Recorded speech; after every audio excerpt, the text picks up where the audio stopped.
Good morning, Mountains. We are here in Warfield, Kentucky. Darryl McCoy, JJ Pruitt, and our main man from the mean streets of Marbone Creek, Bradley Dameron, on this bright and beautiful Monday morning.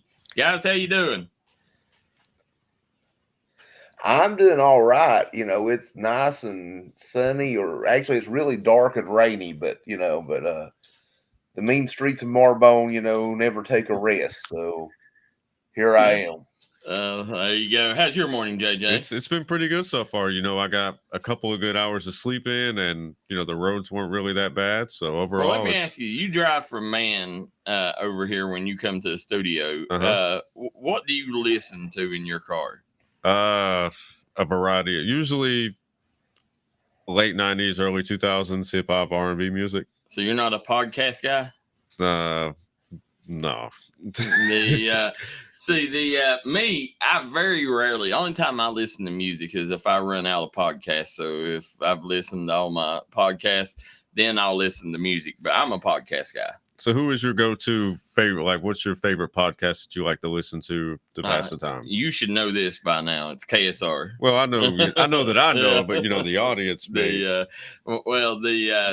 KSR. That's a lot of topics we cover is topics that they cover on their show, and since the beginning, since we started D&D, that Matt Jones has been kind of a mentor of mine. So I've done. I'd say in the last probably 15 years, I've probably missed 5 KSR shows. Oh, wow. Yeah. So you are a faithful listener. I'm a faithful listener. But for a lot of people remember this, but if it wasn't for KSR, D&D Sports wouldn't be here. Really? Yeah. I got my start on KSR as a caller on KSR, and it really helped inflate me and David when we first started this, because he had a name across the state and I had a name across the state. So, everything worked good together. Yeah.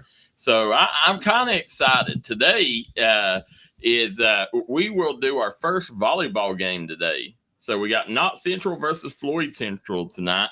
I'm excited for volleyball season. I've never done a volleyball game before, so I may be doing this one today as well. And I'll be really excited to, just see what the experience is like. I'll be excited to hear you on a game and see how it goes. Yeah, I bet it's pretty intense, I can imagine. Yeah, they're pretty fun. Volleyball games are. Some go quick, some a little longer, but they still, no matter what, they don't last too long. Right. Because, at the end of the day, it's a volleyball game. Yeah, and you mentioned earlier, because I couldn't remember if it was they played to a specific score or if they played on a time clock.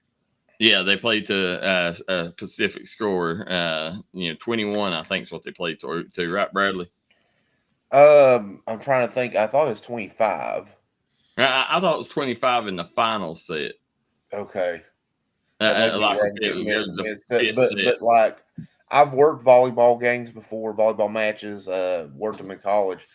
I worked them before they went to the rally scoring, back and forth. And once they had a rally scoring, we're at 25. See, I'm getting confirmation. But once it went to rally scoring, everything the game sped up. It's more, every point means something, and it's just constant action. And I was shocked when I first covered our first volleyball game. We covered like 3 years ago, and it took me a while to get used to the rules, because the last time that I remember playing volleyball was in PE class, and the only time you could score is if you were serving, and now they don't. You could score every single set. So yeah, that's what they call rally scoring, where you can score every single. Yeah. See, I added that to my repertoire. Rally scoring. I'll use that tonight, and make people think I'm a genius. Yeah, I was when they instituted, when I was working at Liberty University, they had a volleyball team that was fairly decent for their conference. They were pretty decent, so I got called in a lot for those. Corey Gillespie says JJ the Great as we go this morning, guys. August 19th. JJ, what happened this day in history? So we're going to go with the year 1274. An individual by the name of Edward I was crowned King of England at Westminster, which 1274 was a really long time. It was a very long time ago. And then we're going to go with something positive, the year 1964. We're going to go with the Beatles kicking off their first U.S. tour at San Francisco Cow Palace, which, that they definitely changed history by doing that. And then the year 1934, on a darker note, some 90% of German voters approved that made Adolf Hitler, the lead chancellor or Chandler. Yeah. So that was a very significant moment in history as well. Well, I'm going to give you my unpopular opinion here. The Beatles is overrated.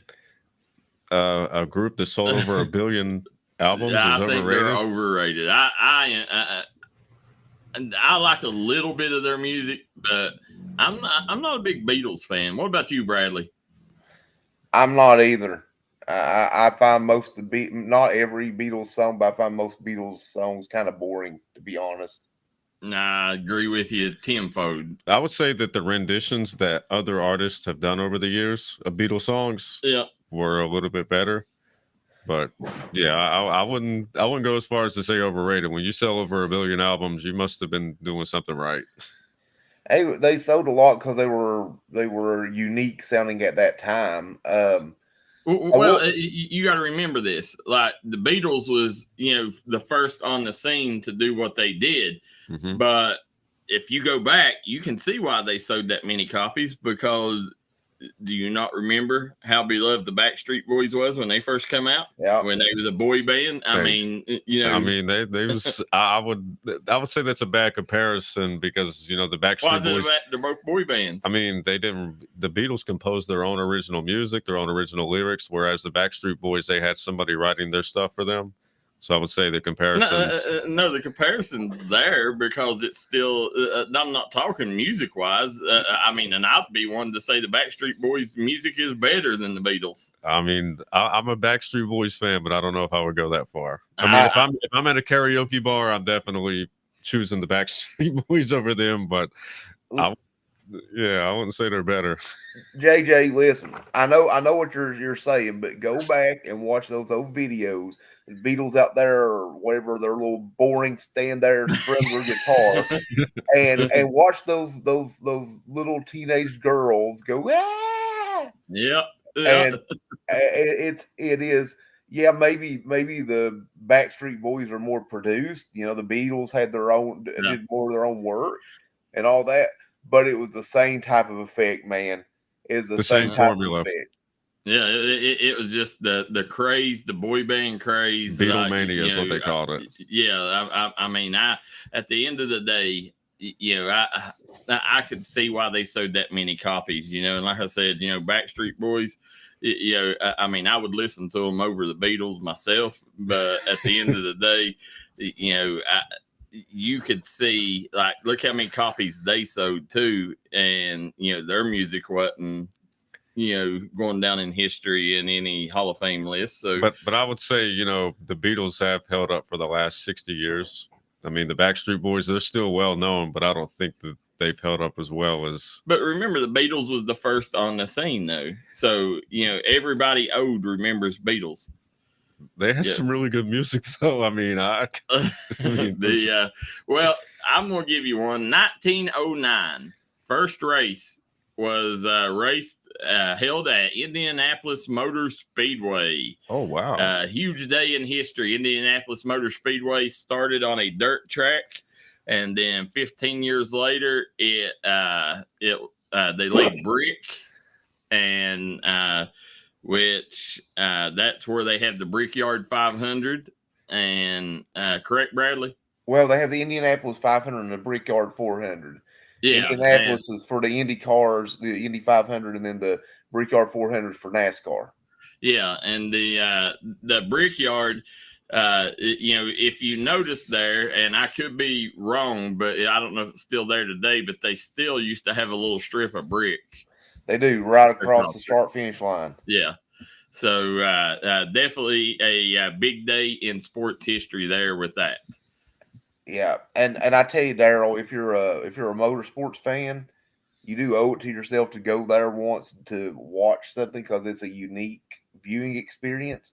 Yep. Because I sat in turn 4 and could see down the front stretch, and it's just different having the grandstands on both sides. It just is a very different look, and that place is massive. You don't realize how big it is until you are there. Bradley, have you ever wanted to see a kangaroo in real life? I mean, I have, but I've seen one in real life. But I know where this is going. Probably not walking down the road or hopping down the road, but I've seen them in zoos. You don't have to go to Australia. You can go to Mud Fork in Logan, West Virginia, and you never know. You could be riding up the road and just see a kangaroo hopping around. Check this out. Psalm 46:10 is the perfect verse, I thought, which is be still and know that I am God.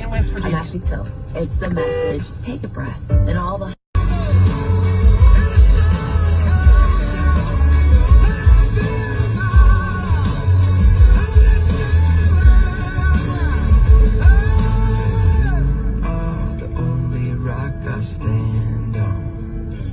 with the weekend here, Psalm 46:10 is the perfect verse, I thought, which is be still and know that I am God. I'm Ashley Till. It's the message. Take a breath. And all the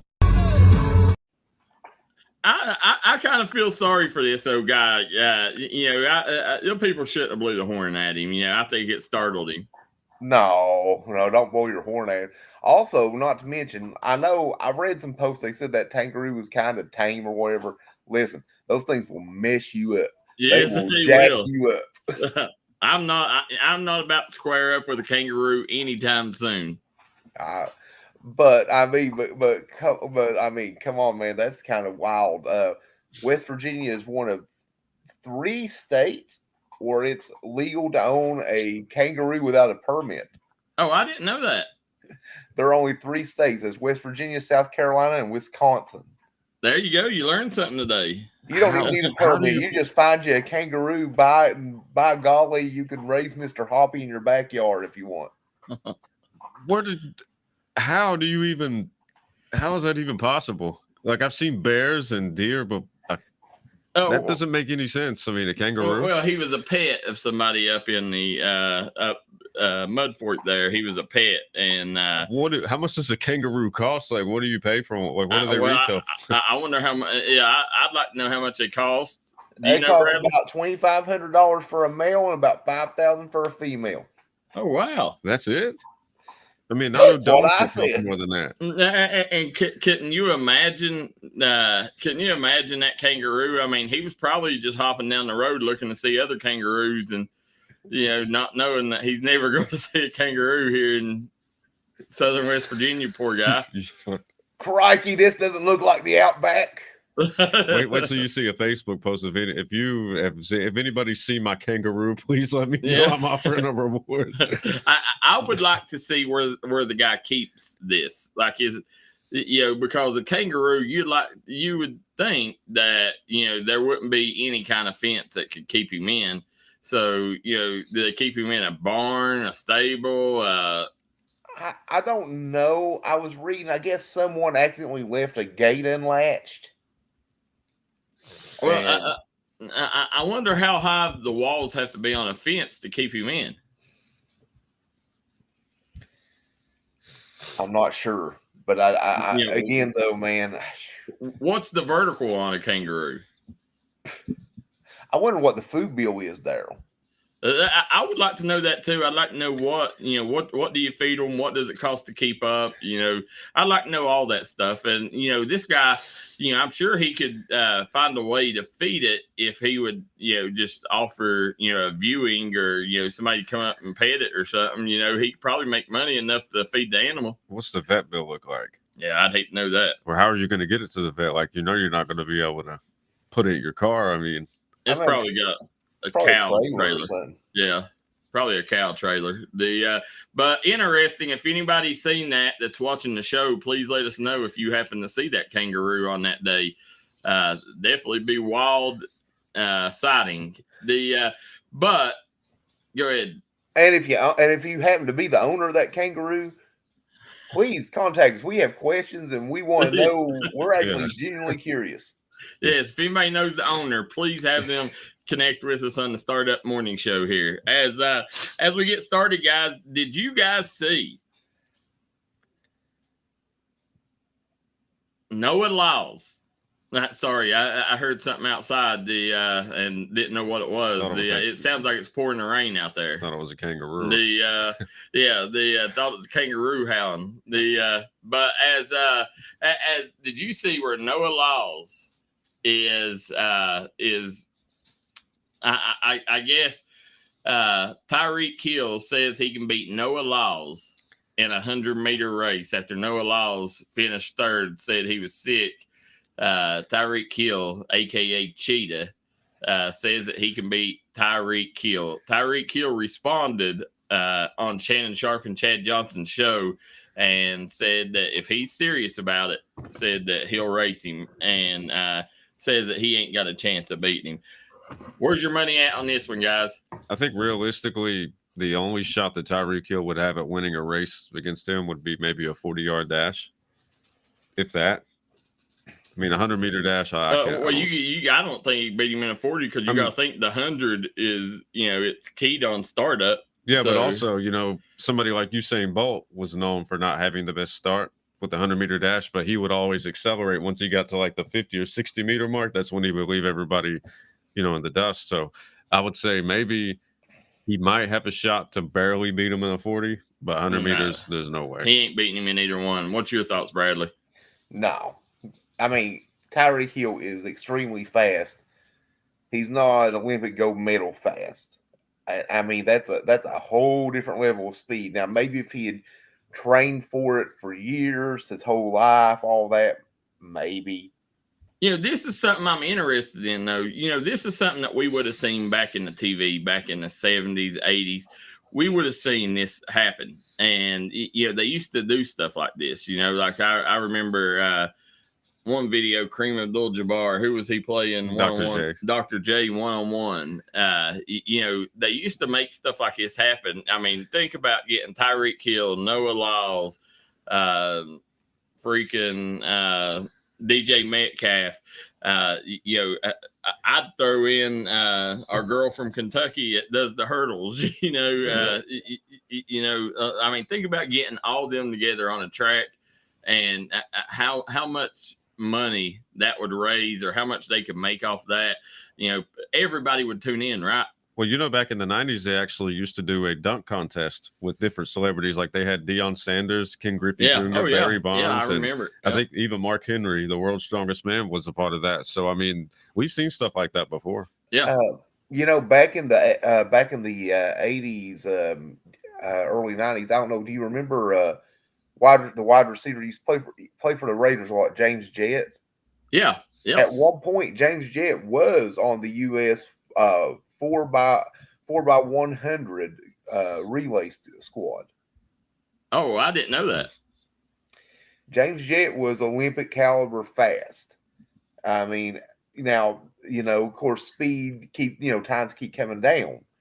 But in the 80s, he was probably one of the, I don't know, top 20, top 30 fastest humans on the planet, and that's like counting Olympic sprinters and stuff. Yeah. Well, they also, I don't know if you've seen the story coming out where Noah Lyles grew up in a cult. Did you see that? I did see a little something about that. Yeah, so very interesting. It's Noah Lyles individual. I need some more of him. Hopefully he's back for the next Olympics. I don't know. I think he's 26. Is he 26? I think he's 26 or 27. So, I mean, he's got one more in him. He's got one more. I don't know if he's got one more gold medal in him, but he's definitely got one more. Yeah, I'd like to see it. James Jett played at WVU. Yes, he did, Stephen Kassadorf. Yes, he did. He was from Jefferson County, West Virginia, as well. I spent a little bit of time around his brother. Oh, okay. Well, guys, we're going to take our first commercial break. When we come back, we are going to have none other than the head coach of the Shelby Valley Wildcats, Matthew Taylor. We'll be right back here on the Startup Morning Show. award-winning tire shop that focuses on customer service that's family-owned and family-operated. Stop by and see our friends Jeremy and Chasta at Punk's Tires. If you have a hectic work schedule and you're looking for a non-stressful, convenient way to buy tires, take advantage of Punk's Tires Appointment Saturdays. If they don't have the tire you're looking for, they guarantee it to have it the next day. Punk's Tires can take care of all your needs in tires, wheels, wheel alignments, brakes, rotors, minor mechanic work, and more.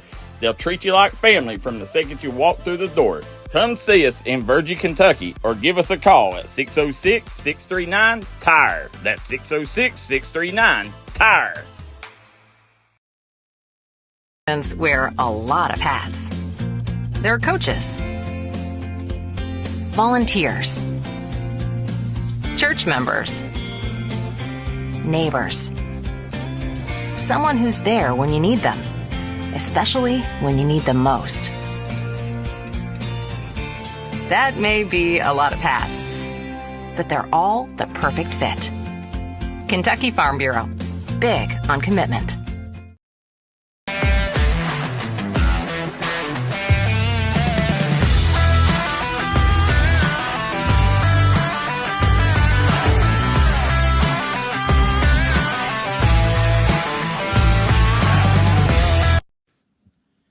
Back here on the Startup Morning Show, JJ Pruitt, Bradley Dameron, and Darryl McCoy. Guys, good morning here. As somebody messaged in and said, who's the celebrity birthdays today, JJ? Oh, man, somebody remembered. Let's see. So we've got 4 celebrity birthdays.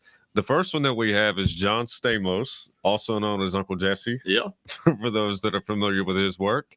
We've got the rapper Nate Dogg, rest in peace. Okay. We've got Fat Joe, best known for the single Lean Back. And then last but not least, we've got the individual that didn't have sexual relations with that woman, also known as Bill Clinton, the former president.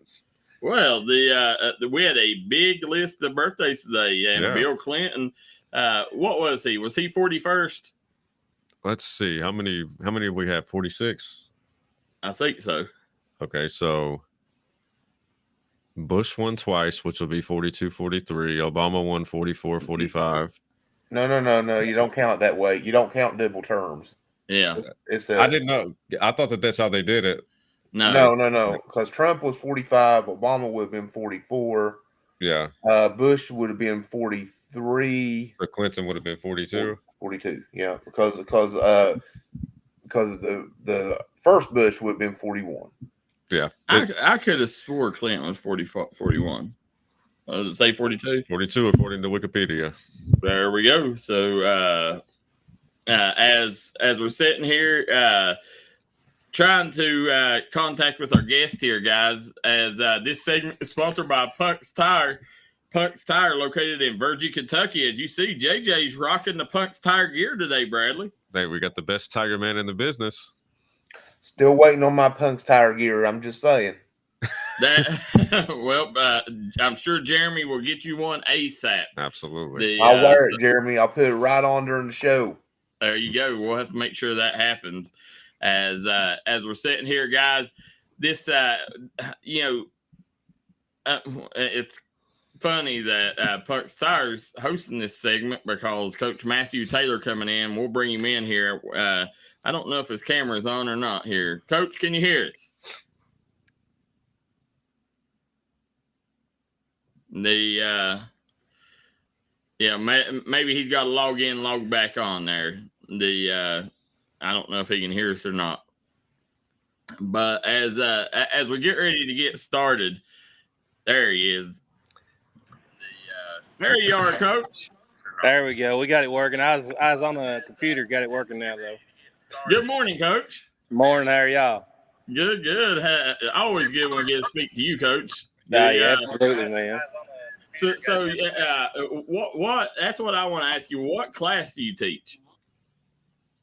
I'm at physical education and then health and fitness, both. Okay. So you've been at Shelby Valley now, I guess, a little less than a month, a few weeks. How's the job side of it going? Man, it's awesome. It's not very far from my home. I live over in Letcher County still. I think it's about 18 miles. to get here. So it's not real bad drive. A little different job. I was a special education teacher over at Letcher Central and in AE, and then now here I'm in PE, which is better. I mean, it's a little different. It's I get some of my guys in the fitness and conditioning classes, so that helps a ton. The people here have been awesome. I sent a message out the other day, just telling them in our little teacher group chat, like, thank you all so much for welcoming me in, because as I've been here, I've found out like Chevy Valley is like a homey place, meaning like everybody here worked here, went here, related to somebody that works here, and I'm kind of the guy that was on the outside a little bit. And man, since I've been here, they've made it so easy.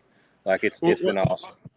I know at Letcher, through my time, building a relationship with you, I know that, one of the most important things and one of the reasons that you never wanted to leave Letcher is because one thing, it was home, but, you also, your mom, when that job come about, was that one of the, premier jobs for you because you was able to still stay there where your mom's at? Yes, Chevy Valley is traditionally a big time job. I mean, I'm sitting here now in our gym, and I think there's 1, 2, 3, 4, 5, 6, 7, 8, 9, 10, 11 regional banners that look me in the eye every single day when I walk out here. So that right there says a whole lot. It's just a job that was close to home, and it just kind of worked out that way, I guess is the best way to say it. Well, I'm gonna let JJ get to you before I take any of his questions here. No problem. Well, Coach, it's a pleasure to meet you. And, I tell every single person that I interview on here that I'm still learning about the coaches and the players each and every day. So for somebody like myself or somebody in the audience that isn't really familiar with you, could you tell me a little bit about your past coaching background? How many years have you coached? Who's some of the coaches that may have took you under their wing? Can you give me a little bit of insight on it? Yeah, for sure. I started coaching in college. I did that for 17 years. And then I got into high school, Letcher Central, and then I came to here. So, but prior to that, I was at UPAC under Coach Wells. I've worked under some awesome coaches. Heath Schroyer, who was the head coach at UT Martin, also at UNLV and a lot of places when I was in Division I. I was with Austin Claunch, who was former assistant in Alabama last year. They made a Final Four run. He just took the UTEP job or UTSA job. But I've been with a ton of great coaches, man, that have kind of shaped my path, and every one of them have been workers. And I try to treat high school like college. I just work. That's the best way I can say it. So Darryl was mentioning that this is your first year at Shelby Valley. Mm-hmm. Yes, it's my first year at Shelby Valley. So tell me what the experience has been like so far. It's been awesome, man. The people have been great. Like I said earlier, the basketball is fun. We got a good young team. I've got a freshman class that I think they were 31-1 or 31-2 last year. That just came in from the middle school, which is awesome. They're big kids. That's another thing. You can't, you can coach all the talent you want to, but at my level prior to here, you recruit the height and the strength, and that's kind of what we've got coming naturally, which I'm thankful for. So who are some of the more notable players on your roster this year? Have you had a chance to get to know all of the players and had a chance to actually practice with them some? Yeah, we got to do a little bit of summer ball. I think we played right at 20 games, maybe something like this summer. Our core is really good. Brady Johnson is somebody I think the region will be interested to see. I think he's been injured for the last few years. Gavin Hamilton transferred back over here to Shelby Valley. He was originally from here 2 years ago. Started a lot of games for me last year. He's another one. Caden Johnson is another one that people are going to be shocked by. Caden Justice, and then our seniors Eli and Logan Johnson. But another one that a lot of people don't know is another football kid. These guys that Brady throws it to a lot, and that's Jonah Bartley. Jonah Bartley's a tough kid. I give him comparisons. I know Darryl will know Brady Boggs. I mean, that's a pretty high comparison for me, as a player and a person. So you said that Shelby Valley's won over 11 regional titles. Yeah, they've won a bunch, a whole bunch, and a state championship. Oh wow! So is it safe to say that you're going to carry on that tradition this year? Well, they got 2 state championships, right, Coach? Yeah, they do, and they got 2 Mr. Basketballs too. Elisha, who coaches at Pike. Well, I actually got the pleasure of being able to coach him for a year. When I was at UPAC, he's an awesome human being and a player. And then, everybody knows Todd May, obviously. Yeah, well. Speaking, you brought up Elijah. I didn't, Coach. So I mean, Yeah. we got to talk about the rivalry. That coming in, how from the fan base, have they let you know how important that rivalry with Pikeville is yet? Yeah, man. Everybody loves. That's everybody's got one. When I was at Letcher, it was Knott County. Could you beat Knott County? Blah blah blah. And me and Elisha played the last couple of years over at Pikeville when I was at Letcher. So there's a little bit of rivalry there as far as that goes. And here, it's really deep. It's extremely deep with the people here and with the people in Pikeville. Yeah, it's in my mind. Like 4 years ago, I would have said that it was the most heated rivalry in the mountains. Yeah, that's what a lot of people say. Yeah, it's died down a little bit. I think Tug Valley, Tulsa, Chapmanville, Logan, Paintsville, Johnston Central, and Pikeville, Shelby Valley. Those are the key rivalries here in the mountains, and then Hazard, Perry Central. But, I say you can't leave out Allen Shannon, but that gym's packed wherever they are. Oh yeah, absolutely. So when but as you sit here and look, gearing up, you talked about Jonah Bartley. Is there any football kids that you're hoping to get out that wasn't there last year? Well, Brady and Jonah. Brady's the quarterback and Jonah's the wide receiver. That's about it right now. I've had a couple come and talk to me, but none have been out so far. Colton Stamper came out for a little bit, but he got an offer from UVA Wise for tight end, in football. So I'm going to be the last person on earth to ever tell somebody not to pursue their dream. You know what I mean? If that's what he's wanting to do, and having college offers, that those don't come easy. It doesn't matter what level it is. And Colton's a special player and a big kid too. Well, I'm gonna tell him, hey, Colton, we want to see you on the hardwood. Yeah. Bradley, go ahead. No, I was just gonna say, Coach. You're not new to the mountains, obviously, but you're new to Shelby Valley. What are some of the things that Shelby Valley fans can expect to see out of a team that you coach? We'll be the hardest playing team that's been here in a while. I can promise you that. The absolute hardest. Oh, sorry.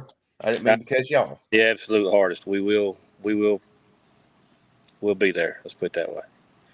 Tell us a little bit about your offensive and defensive philosophies. I play man-to-man. It's no secret. I played man the last 3 years, every college I was at. Played man. I know that's kind of different here a little bit. I've seen a ton of zone last 3 years over Letcher, besides, a few teams. I'm not a big zone guy. You have to be able to guard man before you can start even talking about zone. But my theory is if you help right and you teach it right, man's the way I like to roll. Offensively, I'm a 5-out guy. I like playing. Everybody says they like playing fast, but you have to play fast correctly, in my mind. There's a big key to it. Coach, what I wanted to get at you about is, I guess, the elephant in the room is, wherever you go, a lot of players don't cut it in your system, and you want hard-nosed players. You want players, that are going to get after it and, that has a passion for it. Whenever, your opening press conference, I think, said it all. And I think it really set the precedent of what's coming. You told them right up front, if you like basketball, you're probably not going to like me. If you love basketball, we're going to get along quite well. And, that's followed you wherever you went. You've had that same kind of reputation. Talk about, getting your players prepared and why you are so hard on them at the beginning. Life's hard. That's the main reason. One thing I take pride in, I don't know prior to me what it was at Letcher Central, but I know just in the surrounding in my life, the people that I had graduating with, and that it's kind of a thing in the mountains. And I know a lot of people know people like this, that you go to college and you get down there and all of a sudden you're on your own and, you have to get up for class and all of a sudden you don't, and this, that, and the third, and you come home, I think that people are ill prepared a lot of times because, every high school, no matter what level you're at, there's a little bit of we love the athletes, let's take care of the athletes, that whole deal. But the reality of it is you're failing to prepare them at life, in my book. I think that you have to make sure they understand what accountability is first, and then they have to value time. You have to get a lot out of the time that you have, if that makes any sense. Coach, I love it. You know, that's the thing that I like the most about you is you don't care if the kid averaged 20 points last year. You know, he's going to play your way, and that's why you're able. I've seen you year after year. You know, people when Peyton Dixon went down, y'all still was right there competing with the best of the best because of the way that you prepared during the off season. You know, you do more with less if you have to, and if you do got a star, then watch out. But that right there, I really like that you treat everybody on the roster the same. Yeah, I don't much care what you did before me. Just like, I know your partner there asked, like, what have you done? Where have you been? Well, I've done a whole lot, and I've won a whole lot, and I've been a lot of places that a lot of people want to go, but all that don't matter. I mean, it's irrelevant, in all honesty.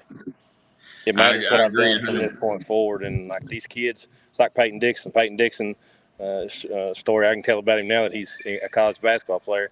But game one, I put PD on JV because he was out of shape. Didn't play hard, didn't do anything right. We went to UPAC's camp, and he acted awful right after the game was over with. And I just told him, I said, look, man, you got a choice in this life. You can either, A, get on a boat, or you can B, drown, because you're going to drown at life and basketball if you keep doing the things that you're doing. And he went about 2 days, didn't talk to me. And next thing you know, he showed up back in my practice, and then from there he was the region player of the year. But if he hadn't been it, I honestly think that it might have been Brady Boggs, barring injury last year. Was that his senior year? Yeah, that was his senior year. Both of them, they were done. I mean, was that his senior year when you benched him and put him on JV?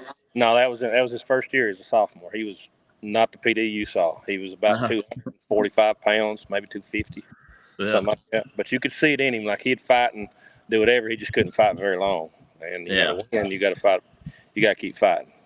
That's what I seen this summer, Coach. Is whenever I watched y'all's teams this summer, man, y'all, everybody, everybody I spoke to, they're like, Shelby Valley, they lost this, they lost that. They're gonna be rough. And I'm like, did you guys not watch this team during the summer? Like, I mean, you could tell this team, you got a team that's going to compete. And on any given night, the thing I like about this team this year is I think. On any given night, y'all can beat any team in the region, just because of the way that y'all play and the way that you got them prepared. It's a credit more to them. I mean, I know everybody says one thing to the other, but it's more of a credit to them because I've had, 15 to 18, sometimes 23 kids all the way down to the middle school, some of the middle school kids showing up every single day to work. And, you get the reward at some point. You might not get it game one. You might not get it game two, but you're going to get that reward. You're going to get the carrot at some point if you just keep coming to work every day. Yeah, Brad. Oh, yes, Coach. Can you talk to me a little bit about some of the rivalries that, for somebody like myself who's not familiar with who Shelby Valley has to see in the season? Or can you talk to me about some of the games you might be looking forward to playing this season? Everybody's a rival. Every person's gunning for you? They're not gunning for me, but I'm gunning for them. Yeah, hey, that's the best answer I've heard so far. Honestly, I mean that was. Well, I want to win. Like my intent is to try to win basketball games. I'm not saying we're going to win every single game, and there's a whole lot of good players and a whole lot of good coaches. Tommy McKenzie was my roommate over at Alice Lloyd when we played there together. He's a phenomenal coach. I think Lawrence County does a good job. I think Coach Thompson has been phenomenal in talking to me and helping me since I've been here in the region. There's a ton of good coaches. Elisha, I mean, can you get Mr. Basketball? I mean, what more do you need to say about that, him as a person? But, bottom line is, I'm not playing to compete. I think that would be stupid. That I never knew that about you. So you and Tommy McKenzie was roommates together. Yeah. He'll tell you a lot of good stories, man. Old Tommy's a good one, man. He was a phenomenal. I don't know if people realize it, but all you Johnson Central people that know, Tommy was a phenomenal point guard. I mean, phenomenal. He was a very good player. And he's a great coach. He ended up, and it's no doubt, that you two are two of the best coaches coming and going. Whatever they done during that time on Pippa passes, they done right. But you mentioned kind of coaches there. Chandler doing an amazing job, and I think one of the most underrated coaches in the region is Landon Sloan. Landon, absolutely, man. There's so many storied guys, like even Coach James at Martin. He texted me the other day. Like, there's so many good coaches that are around, and young coaches. I think Coach Perry at Belfry's going to be a good coach. I saw some of the stuff he ran this summer with Rash. I think Phelps's coach is another one that's a good coach. Like, those guys are turning programs that people don't realize that aren't in the business. It's very hard to turn a smaller program, unknown program around and win games competitively in this region. This region is not easy by any means. Well, and Carl Whitey Little says he watched this team this summer. Y'all's defense is probably the best in the region. And that's what to expect from a Coach Taylor coach team. But as you sit there, you mentioned Coach Perry. I hope he turns out as good as what you say, because got a little stock in it now. So I understand, man. He's doing a good job of something that I think is awesome, of bringing the kids back home that were there. You know what I mean? Originally, that's a big credit to him as a coach, and I think that's just something that's something that's lost a lot of times. I don't know about our defense being the best, but we will play hard. I think it's headed by Gavin. I think Gavin set our tone, and he set it at Letcher for me too. So I think that's a big key to it. Again, it's a player-driven thing, man. I try to promote these kids as much as I can, not just because I'm trying to get them out there, but because they are the key to what we do. I mean, well, and you kind of done the same thing. You've had players come back. Gavin, kid that grew up in that Dorton system. A lot of people thought should have been a Wildcat the whole time, and bringing him back, that's a player. That I don't think people realize how good that kid is yet, and I didn't, because back a year ago, I still thought his play was a little sloppy. I was like, but I had a chance to coach him this summer on our AAU team, and this kid, he's got a chance to be really good, coach. Yeah, he's got some interest from a couple different places. NAI looks. He had a call the other day from somebody, and it's going to be very shocking to people, the level of how hard he plays and how much his body's changed from the time. If you follow our Instagram, you'll see, like, these guys are in their weight room every single day, and that's no different than other schools, I'm sure. But Gavin has changed his body tremendously between last year and this year, and that's just a credit to him. And then even before last, like when I first got him at Letcher, he was, drastically out of shape. He was a lot like PD, and then he has changed. Well, Jonah, he's a kid I got a chance to see quite a few times this summer. And, this kid, he's always, like, his MO before was, he's the best undersized rebounder you'll see in the region, but now this kid has added an offensive game. That kid, just his heart and the way that he plays, it's got to be fun to be able to coach a kid like Jonah Bartley. Yeah, it is, man. That's why I compare him to Brady Boggs. It's very rare to coach those kids, and when you get one of them, man, you got to take advantage of it, because they set the tone. I mean, they just really, really play hard, and that's all of what I am. I could care less how many points you score or what you score. At the end of the day, if you can't stop and rebound, you got a problem on your hands. Like everybody says, defense wins championships, offense sells tickets. That's the real thing.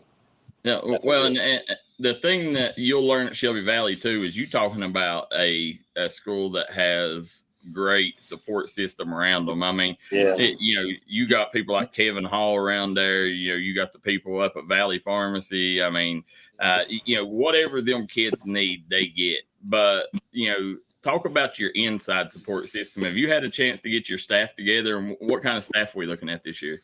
I actually took another person that played with me my last year at Dallas Lloyd, and that was John Meade.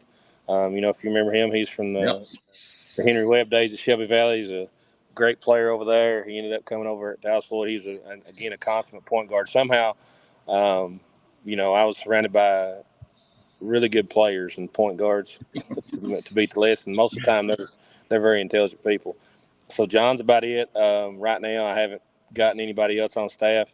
That's not because of any reason. I just kind of it's hard to work for me, if that makes any sense, because I'm in here a whole lot. And if you have it's just hard. Let's put it that way. I'm in here, 3 to 4 hours a day. I won't ever turn down an opportunity to be in the gym. So that's just kind of John's kind of been the one. He was a lot like Trevor. I tell the story of Trevor Noble all the time. Trevor, when I hired him at Electric Central, I didn't have an assistant at all, and he just kept coming to the gym, watching practice. And then one day I was like, "Man, if you're gonna come, why don't you come help?" And he's like, "I don't know if I should." And I'm like, "You've already got half the battle won if you're willing to sit here for 3 hours and watch this." You know what I mean? You got half of it That done. was my next question. How prepared do you think you got him? Do you think Trevor's going to do all right over there? I do, man. He was there every day working hard with me, and that's probably way too long. So he's seen a whole lot of basketball, man. And Letcher's a great place. I have not a bad word in this world to say about home. But I think Trevor will do a good job, man. I really do. I think he was talking to him the other day, he's got something like 40 kids out maybe for basketball, which is awesome. There's a lot of middle school support coming that way, and I think he'll do a good job. He's a hard-working guy. I love Trevor. Trevor, he's one of the good guys in the business. And, when you sit here, have you had a chance to make your schedule yet? And if so, what are some of the events? Are you taking a Christmas trip? What are we looking at this year? We're going down to Gatlinburg for Christmas to the Smoky Mountain Classic. I'm trying to play any and everybody. I'm getting ready to hopefully seal in a home and home with Martin and a home and home with Johnson Central. I mean, you know how I roll, Darryl. I play everybody. I'm not. I mean, if you're coming to watch me just try to get wins, then you're watching the wrong thing. I'm trying to get better. I'm going to Louisville to play Manual. I'm going to Louisville to play Louisville Central. I'm trying to get Frederick Douglass, see if that works out. If they don't want to come up here for some reason, but I'll go down there and play. I really don't care. I've been in there twice already. So I'm trying to play as many people as I can. Yeah, well, that's one thing I like about you too. At the end of the day, you go ahead and play. Johnson Central and Martin County. There's no hiding it. Those are the two big dogs right now. I mean, they're clearly ahead of the curve, and I think they're a step ahead of the rest of the region preseason. If you was going to say who's the top two dogs, it's them two clearly. But you play teams like that, Coach. It's got to not only get your players battle tested, but once they get to the postseason, they know what to expect, right? Yeah, you got to make them fearless, man. I'm a big believer in that. Like, it's very hard to be scared when you got to fight every single day. It's easy to be scared when you don't play nobody, and you catch them wins and catch a win here and catch a win there, and then you all of a sudden show up in district or you show up in region and you're scared to death and you're down 15 before you even start. So I try to play everybody. I don't have any. I mean, I care less about that. If anybody's trying to get me to get 20 wins every year, I'm gonna get them the right way. I'm gonna earn them. Well, I am stoked, and when you take a look, I think adding John Meade definitely, will help you with what you're doing there. He, I've seen him many times. I really like what the man teaches. I like what he comes from. So, going to be exciting to see what he does. But when this year at Shelby Valley, if the fans. I know it's going to be a work in progress. You got a few football players out, including key pieces like Jonah. But, I know region championships to go, but, what do you hope to build and lay the foundation in year one? What do you hope the foundation of this program to be? I hope we end this year and everybody I talk to says we're the hardest playing team in the mountains. That's my only goal. Well, I care less about anything else. I mean, we might. I mean, you can't determine a coach, and I hate this, and it's a real thing, though. Everybody determines a coach by wins and losses, right? But if you're building something and you're really trying to work, you cannot initially say wins and losses, because what if you get to the regional tournament and you got somebody's got a leg broke? Well, there should be somebody else that could step up like what we did. Like we competed with, in the last year in the 14th, and I had 4 of the 5 starters I had out, including the region player of the year, didn't play, and we're still at 26-26. We held the region champs, to 26 on not the region champs, but the region runner-ups to 26 points in 3 quarters. You have to be able to compete every day. So if I can lay the foundation of competition, I'll consider this year a success. Well, have you had a chance to come up with a Shelby Valley slogan? I know, at Lecture Central, it was your home games was the best damn party in the holler. Have you got anything for Shelby Valley yet? Not yet. I'll say this: we ain't come to participate; we come to take it over. There we go. The coach, and now that you're out of the 14th region, in the 14th region there, who's the hardest coaches to prepare for? Daggone. I'll say this: it's very hard to prepare. It's this is going to sound odd. So Al Holland, right? Everybody knows Al. He's hung 11 banners, I think, something like that, 12. But you know what he's going to do. You just can't stop it. Yeah. That's extremely hard because they turn it over so well and they are so mind driven to execute. You have to know their game plan just as well as anybody else does. I know me and Casey Huff were talking before we played in the region, and both of us could literally put our guys through Hazard's offense like that. Yeah. We were scouted to the point there wasn't, calls, no matter what it was, but it don't matter because there's a counter to just about everything. It's very hard to coach against him.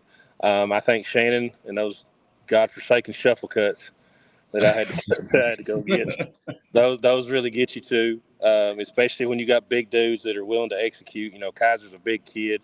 Those guys are bigger guys. And Casey is very hard because Casey's one of those guys a lot like me. He studies it a ton, and he tries to, instead of sticking to one genre, he figures out what his team can do, and then he picks his offense based on that. So every year it's a new situation, a new scene. I'm excited more or less. This is going to sound crazy, but I know I'm a little off anyway. But my biggest thing is when you see a game going on, if we ain't playing, I'll be there. Like, I'm a big live scouter. So I'm excited to go watch like Tommy and Jason and Floyd Central and all those teams, like see what they do so I can try to figure out what I'm doing. You know what I mean? Yeah. I'm a big live scouter. I'll tell you that. To me, there's a few teams that's being slept on right now. I think Betsy Lane is going to be a lot better than people think. I think they got a really good backcourt. And I think the way Mike likes to play, they get up and down the floor.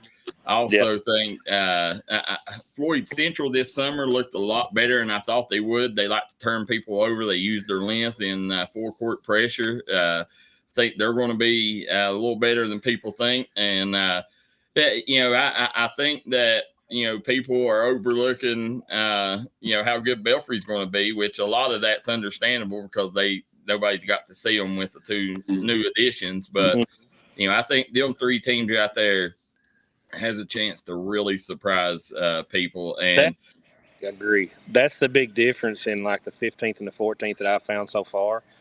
Floyd Central beat us this summer. Beat us to death over at Floyd Central. Pike Central beat us to death. Nobody talks about them for some reason. I don't understand it because Jaden Stewart gave me 20 and 25, I think, or 27, something like that, in the two games we played.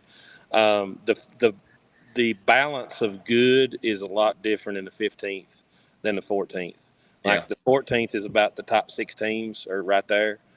And then from the 7 down, they might slip up and beat you, but pretty much it's rare. Yeah, what's going to go on. And I know that because when my first year at Letcher, I was in that bottom bunch. You know what I mean? So we might win, but there's a likelihood we're not going to. And the 15th, you don't know where you're going and what's going to happen. It's a dog fight every night. It is. It's a fight every single night, man. It truly is. Like, it's not just like a saying to say, oh, yeah, they're good or whatever. It's not how it works. Like, it's a real thing. No, when I'm sitting here, looking, there's some teams that's going to go through some rebuilding periods, like McGoffin County, they lost 4 starters. I think they lost like 7 seniors altogether, but, they still got a stud junior coming up in Walker Russell, who I think is going to be the surprise of the region. And then,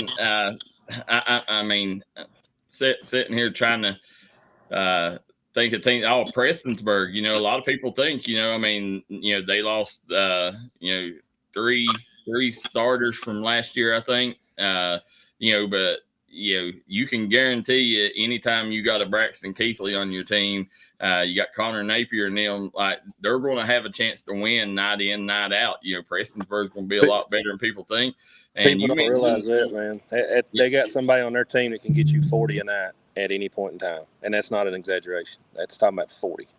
Yeah, and nobody knows what really knows what Phelps is going to be. Everybody knows you got the 2020 guy in Tyler Weddington, but they got a couple guys transferred in from Canada, so I don't know exactly what they're going to look like this year. But you mentioned Pike Central. I think a lot of people are putting they're counting Pike Central out because Jake Sloan leaving going to Wesley Christian, but I don't think people realize how good Jaden Stewart is. Yeah, he's a daggone good player, man. Like in a lot of ways, I've coached from NAIA all the way to Division I basketball.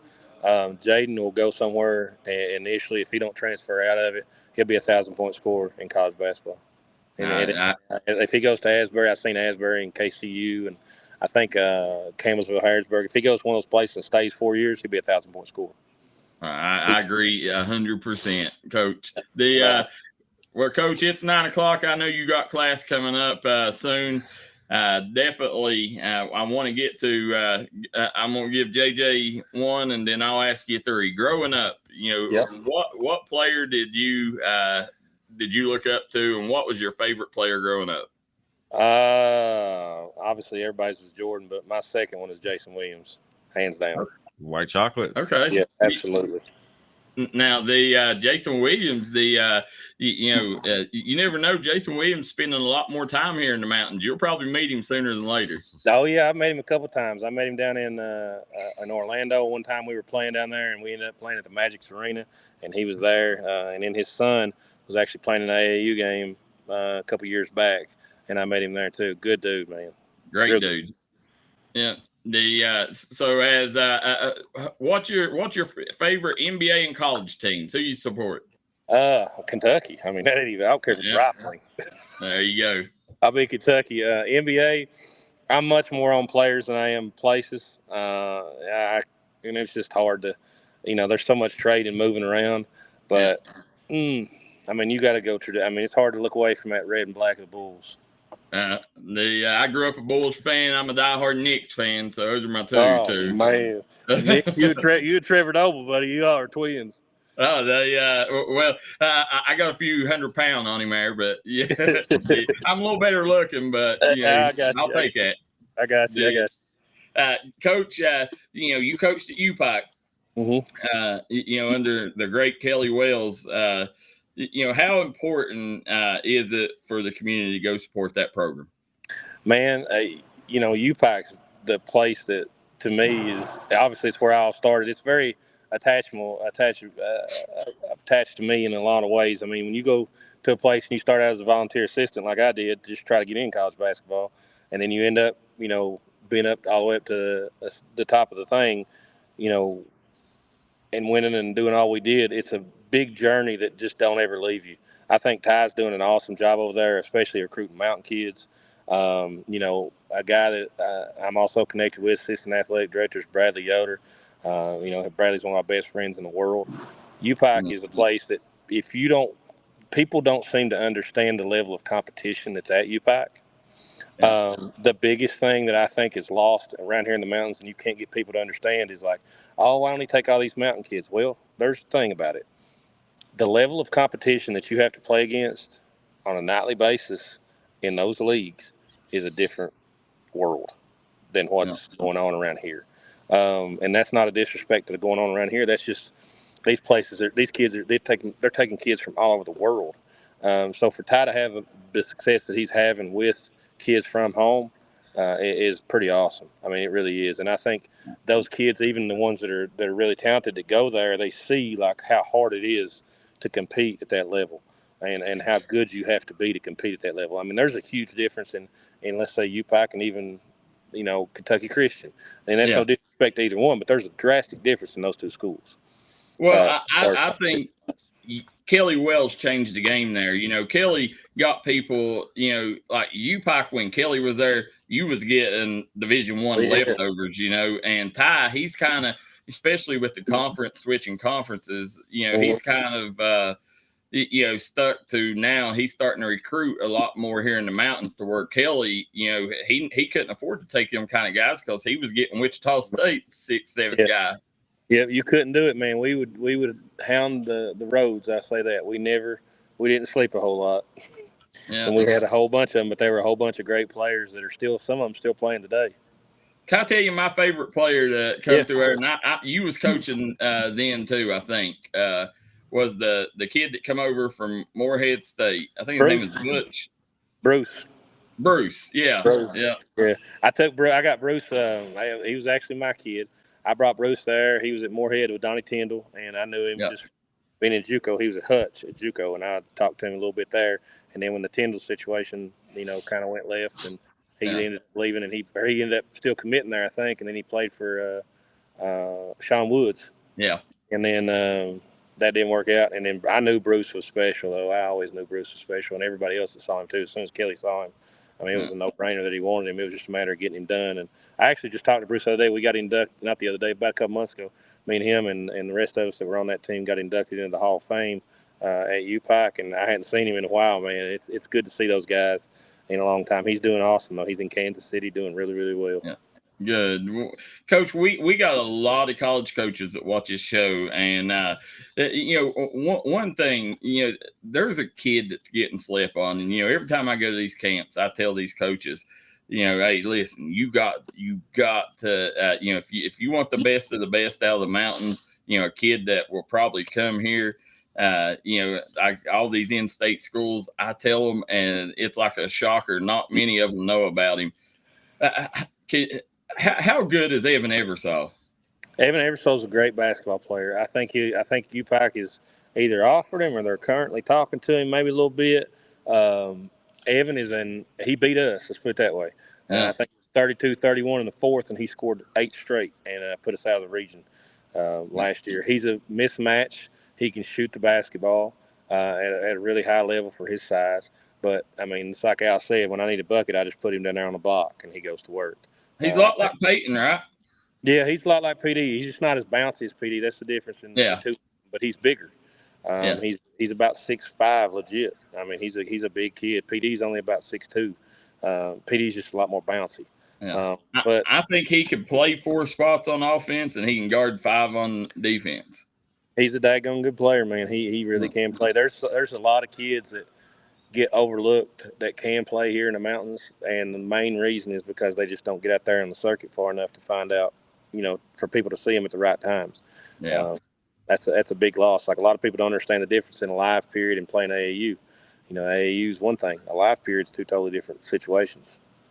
Well, Coach, I love what you stand for. I love what you do, promoting all athletes. I love how you fight for your own. I mean, you're one of the good ones, and I'm very blessed to call you a friend, Coach. I'm excited to see what you do in your next chapter here, and I look forward to working with you and helping you along the way. And anything you need, we're here, and I want to thank you for joining us this morning. I'm glad y'all had this show, man, because I get to watch it in the mornings. I watch it almost every morning, and on top of that, I'm more appreciative for what y'all do for home, because there's so many. These kids have no idea of the outlet that they have to the world, and how easy it is to look up a game and send to somebody, and that you all spend your time broadcasting. And the time that you spend is not obviously equivalent to the money that goes into it, but it's an awesome thing that you all do.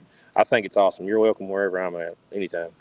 Well, I sure appreciate it, Coach, and I cannot wait till I guess October, November rolls around to see what's going on there at Virgie. So, Coach, until then, hope you have a blessed day, and we look forward to seeing you on football Friday nights, Letcher Central versus Shelby Valley this week. You gonna be there? Yeah, I'll be over there, man. That's home. I ain't gonna miss that. There we go. So, Coach, I'll see you Friday night on Pine Mountain. All right, man. I'll come see y'all. Have a good one. Good meeting y'all. Thanks, Coach. Guys, we're going to take a quick commercial break. We'll be back in a moment. Jared McCormick coming up next here on the D&D Sports Network Startup Morning Show with JJ Pruitt and Bradley Dameron. We'll be right back. They had a loved one pass. Bring them to Hall & Jones Funeral Home in Virgie, Kentucky. We let you grieve in peace instead of worrying about a heavy financial burden of burying a loved one. Here at Hall & Jones, we have multiple chapels that can accommodate any size family. We look forward to helping you and your family here at Hall & Jones. Bruce Walters Kia. By now you know Kia is a great vehicle, and you know they come with a 10-year, 100,000-mile warranty. So why should you buy from Bruce Walters Kia? At Bruce Walters Kia, we're going to change your oil for free for life. And what you do with that money you save is up to you. Come check out the 2022 Kia Carnival and the 2021 Kia Sorento. Only at Bruce Walters Kia in Pikeville. Or shop us online at brucewalterskia.com.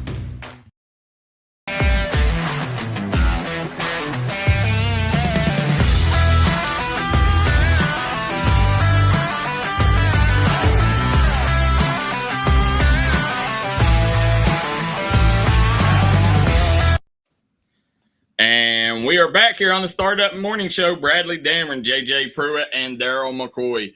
Guys, listen, one of my favorite coaches in the business. The man is intense.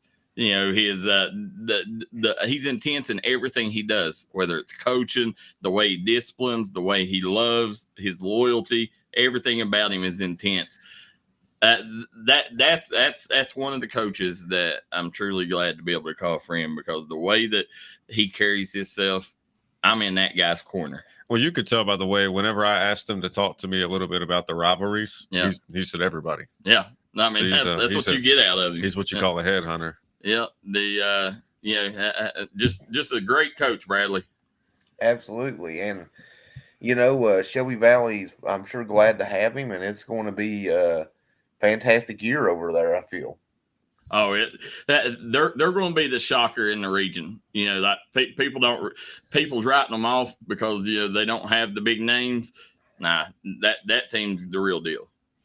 So, guys, as we move on here, guys, this segment here is sponsored by our good friends at Bruce Walters Ford. If you're looking to buy a vehicle, call Bruce Walters today, whether it's new, used, or pre-owned. They'll get you a great deal and on the road. So, guys, as we're moving on, got a lot of stories coming out. UK hit the lottery the other day. Michael Moreno, after choosing between Arkansas, Indiana, Ohio State, UK, Louisville, North Carolina, Notre Dame, and Ohio State, he chooses the Cats.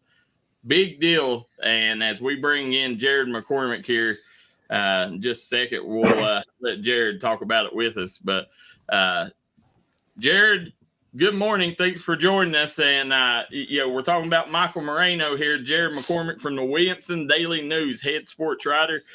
Jared, as Michael Moreno, how big was that for the Cats? I mean, it's anytime you can keep your one of your in-state guys there, that's huge for the program. And that's expected at UK. I mean, if there's a guy in the state that's, as good as Moreno there, he's got to be in blue and white. And I'm sure you saw him just like I did over at Martin County last year. He's the real deal. He's got the length, and, he's still pretty young. So he's probably not done growing.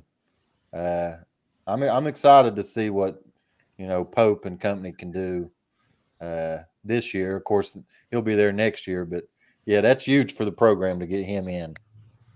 Well, and I think one of the big reasons that it's huge is I think it will help secure Jasper Johnson. And he's the big get right now for the Cats in that class. Yeah, I agree. And that another in-state guy from right up the road. I know he's played different places, I think, in high school, but he's a shooter. Jasper is, and we get those two guys. We'll be sitting pretty there come 2025. 26th season. Yeah, I realized how good that Jasper was when Jasper ended up when Jasper played Darren Peterson there at Woodford County last winter. He went head to head with Darren Peterson, and ended up, I think that game he had like 11 3-pointers, dropped over 30 points with every Division I coach you could think sitting courtside. That was the best atmosphere I think I've ever been in for a ball game. Them two ranked number 1 point guard, number 1 shooting guard, and Jasper let everybody know who he was that night. So I've been very excited to get him ever since, and I think Darren Peterson, has since, him going out to Prolific Prep probably ensures that he's probably going to be at USC. Yeah, I mean, I hate to hear that. I know you would be in the know on that. You got to know them pretty well, but he's definitely a talented player too. So he's not going to be at Huntington Prep no more, huh? No, he went out to Prolific Prep. We had Arkell on the other day, and Arkell picked up the number 1 player in the 2028 class, Cam Mercer, and but the very next day he lost Darren Peterson. Darren Peterson went out to California there, and his exact statement, Arkell's was NIL is a real thing, so you can tell what drew him away. So. Yeah. A lot of people on here, we can talk basketball and we'll talk more of it here as we go on. But, obviously it's football season.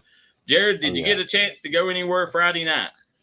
Yeah, this past Friday I went up to Minor Mountain, had the scrimmage there with Johnson Central and Mingo Central.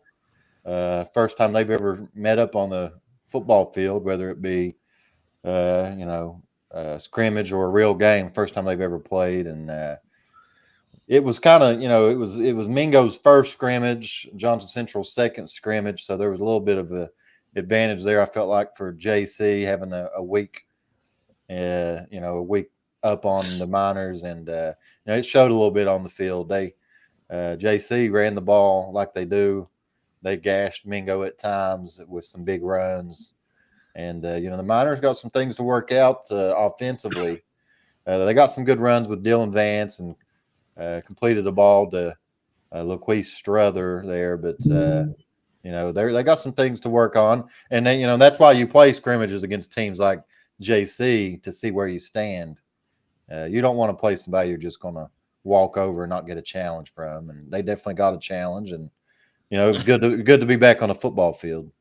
Well, the thing is now no matter who David faces this year, it's all downhill from here because they will not face a team in West Virginia as good as Johnson Central. No, and we talked about that. I talked about that with one of the coaches after the game. That's the best team you'll see on the schedule all year. Taking nothing away from Independence and Roane County and those teams that they play, but Johnson Central Golden Eagles are just a different animal. And the style of play, they might see one more team that runs, triple option, and that'd be probably Independence, maybe Roane County too. But, that's a good test for the preseason, though. That's the exact team you want to play in a game that don't matter if you win or lose. Yeah, I was excited. I wish, things definitely, Mother Nature didn't help Mingo Central out either, as, it poured the rain that day. So, whoever was going to run the football was going to have a leg up. If you're a passing team, it definitely slow you down. Yeah, I mean, especially up there, man, it's the wind usually has an effect on the passing game up there and the kicking game. So, I mean, if you can run the ball up on Minor Mountain, that's a good sign for you because, you might have to rely on that run game. Yeah, and if that game would have lasted 30 more minutes, probably would have had to cancel it because that fog was moving in thick and heavy up there on Minor Mountain. So some other games around the area that definitely raised some eyebrows. Don't know if you got a chance to look at it, but Tug Valley went down to Scott and got the big win. Did you see that? Well, I mean, I seen they went down, but the reports from what I had is that it was more Scott that maybe they didn't keep score, so it was. I didn't go either, but I got some messages right after, and said Tug Valley said their varsity beat Scott. Now, I'm sure we'll get some clarification on that. Yeah. Well, But from what I heard was, it was fairly even in the, they start out both teams running 10 plays each. yeah, And then they went to, I think, maybe 20 minutes on the clock, or I can't remember exactly the time, and they actually played a little game, and Scott got them during that portion. But, Tug didn't have Bryson Eli either. He sat out as a precaution.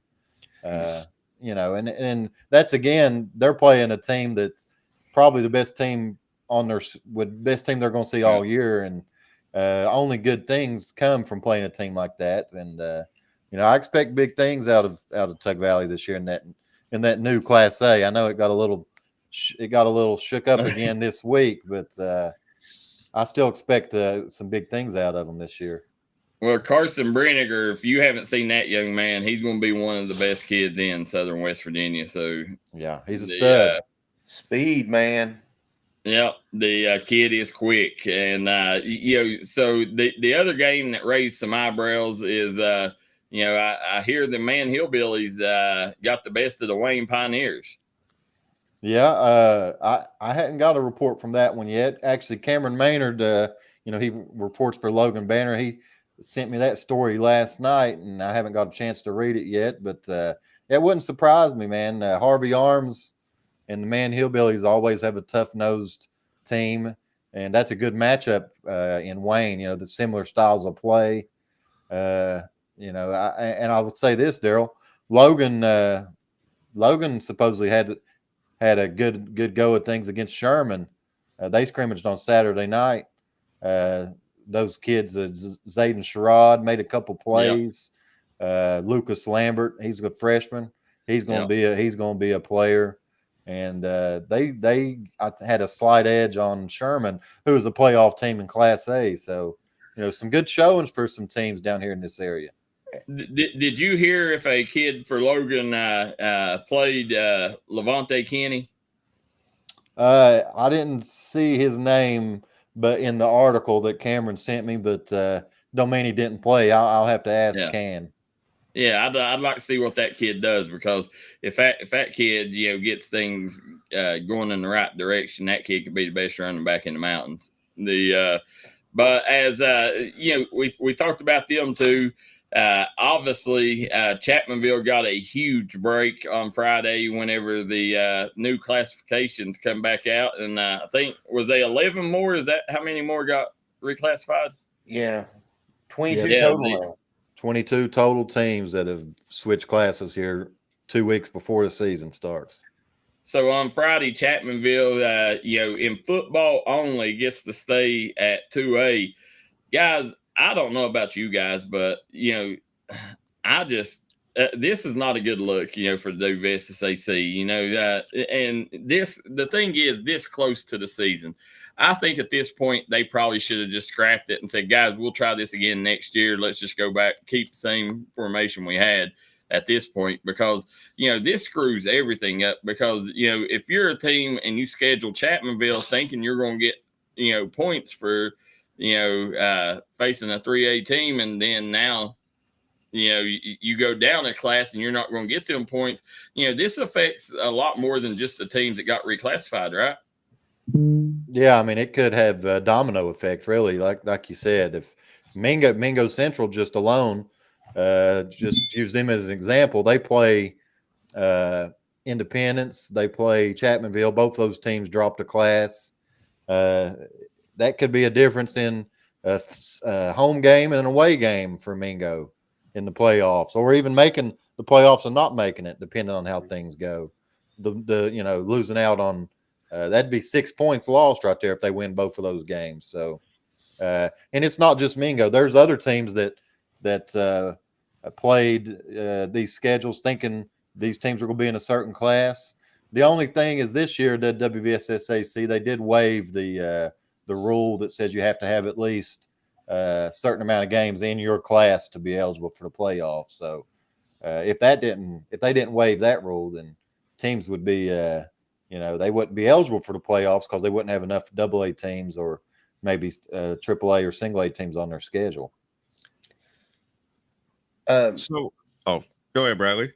So, Jared, what are your thoughts on this whole thing. It seems like a big fiasco for this past week. The SSAC, the review board just reclassified all these teams. You're having 4 classes for football, and I mean, I think we can kind of read the tea leaves here that all these changes will probably be made in other sports or across all other sports as well, eventually. But you got Quad A with 16 teams. Those teams are already in the playoffs before the season begins. Yeah. I mean, what are your thoughts on this whole past week and how this has all transpired? Yeah, I mean, I think it's not a good thing for it to happen. First off, at all, but this close to the season, you had from the way I understood it, it was the board of review that reviews. That's who teams can appeal to when they have an issue. Schools can appeal to. They had an issue with the WVSSAC's board of directors and the formula that they had used, and they've basically told the SSAC that's why they just done it for football now. That's why they just changed it for football. They want them to come back and fix their formula before basketball. And so they're leaving it on the SSAC to maybe change some things. So, I mean, I don't think it's a good look, but, some of these teams felt like they were classified wrong. And, they had the proper channels to appeal it. You just wish it would have happened maybe a month ago. Yeah. It's I think, you mentioned the points thing, and that's not a small thing at all. Sometimes, because you'll see those lines, those cutoff lines between a home game or away game or missing or making the playoffs is just like sometimes 1 or 2 points determines a team's fate. And I kind of agree with you. It seems like the SSAC has been kind of running behind for the last calendar year. Like even in basketball with the new format, the regional format and stuff happens so late. It just seems like everything's been running behind this past year for the SSAC. Yeah, and you got a new director up there. That may have something to do with it. Bernie Dolan, resigned after many years, and David They've Price been running behind for many years with the WSSAC. More so than usual lately, Darryl. They need to get some call the KHSEA and get some tips, man. At least on how to get a website with some stats on it. that right there is sports writers, guys. Listen, is there anything frustrates you more of not having that database to where you can go? I mean, imagine how much more you could promote kids, how much more colleges could, have that stuff readily accessible if you had a website. How thankful are you for the KHSAA? Oh man, that's as a guy that works in both states, just like you, Darryl, and you, Bradley. It's it's KHSEA makes it so easy on you. You just it's going to be there. You know where to go, and West Virginia. Some teams use Max Preps, and the ones that do, you're lucky if they do. But if they don't use Max Preps, then it's like pulling teeth trying to get stats from some teams. And the SSAC, you're lucky to have an updated roster on their website for this season. They could take some notes from the KHSAA, but I guess that would just take too much time and money on their behalf, maybe. Jared, you probably can relate to this, and I tell guys who work in Kentucky all the time that they have it so much easier just because of the KHSAA site than like if you're working on West Virginia. But how many times have you rolled up to a West Virginia game? You're about ready to cover it, and you just vaguely know any information about this other team because there's nothing to know. I can't count the number of times I've gone to a game and been like, well, I hear that team's all right, and that's all you know. Yeah, pretty much unless they're playing somebody local, that's how it is. Because unless you know somebody, there's been times if it's like a playoff game, like for Philip Barber last year, I called up north and talked to some guys to get a little bit of insight, before they came down. But, that was just for the playoff special occasion. And they, we traded some info. I gave them some info on Mingo, but, if you don't have some sports writers or maybe some radio guys that are willing to help you out, yeah, you're left in the dark, because there's just no info readily available online. Well, I don't know if you remember this, but several years ago, do you remember when the SSAC site didn't really shut down, but nothing was updated for about a month? I don't remember that now. So there is about 5 or 6 years ago, maybe 7, I don't know. Time runs together after a while. The site wasn't updated for a month. Apparently, the person who ran the site for them, they only had one guy because, that's SSAC. And that guy passed away unexpectedly. I think is a sudden thing. No one else knew how to get into the site. Do you remember the old site and how they rebuilt the site? Yeah. You remember that? They rebuilt a new site because no one could get into the old site. That was what brought that about, because someone had passed away and they just didn't know. They had no setup, no way to. Well, they probably didn't have a password. They didn't have a password. They couldn't figure it out, but no one had ever thought, hey, maybe more than one person needs to have access to this site. Yeah. That's not a one person job to begin with. No, not at all. And as we're sitting there, Chapmanville fans got to be excited. I don't know if people got to see, but in their scrimmage against South Charleston, JJ, check out the young freshman Dakota Dalton.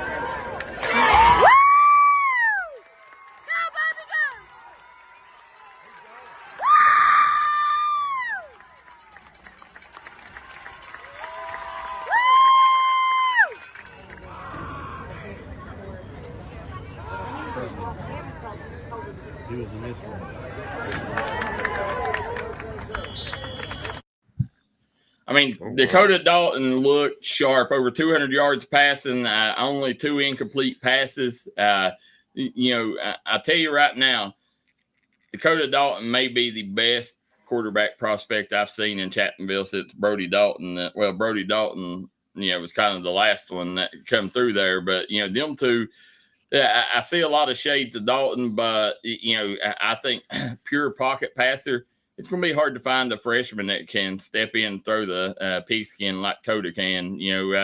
Have you got a chance to watch him yet? And what do you guys think about him? Those highlights were the first I saw there. I saw him in middle school, but man, he didn't look like a freshman there, playing his first live action. It'll be interesting to see what Coach Belcher there does if he runs like a 2 quarterback system. Because they got Robert Cook, he's a senior, and I think he was expected to be the starter. But if you got a kid playing that well, it's hard to keep him off the field. So that'll be interesting to see what he does. I think they'll probably play a 2 quarterback system, until one of them, shows that they're going to take control of that battle. And Robert Cook did play too, I think, quarterback. But I think first 3 weeks, I think it's still kind of a tryout period from what I'm being told there. And, one of them hopefully takes control by week 2, week 3. I think I exchanged a couple messages with Coach Belcher after the reclassification news came down. Yeah. And I think he's excited about dropping down a class, but we'd also talked. It seems like he's leaning towards a QB platoon system, at least for now, with those two. Because they both have different strengths that they can bring to the table. Yeah, it's I was very surprised. Normally a freshman, there's a learning curve, but if you haven't seen this young man, he don't look like a normal freshman either. This kid, he's probably 6'2". I'd say a good 6'2" right now. But the kid, he just thick, man.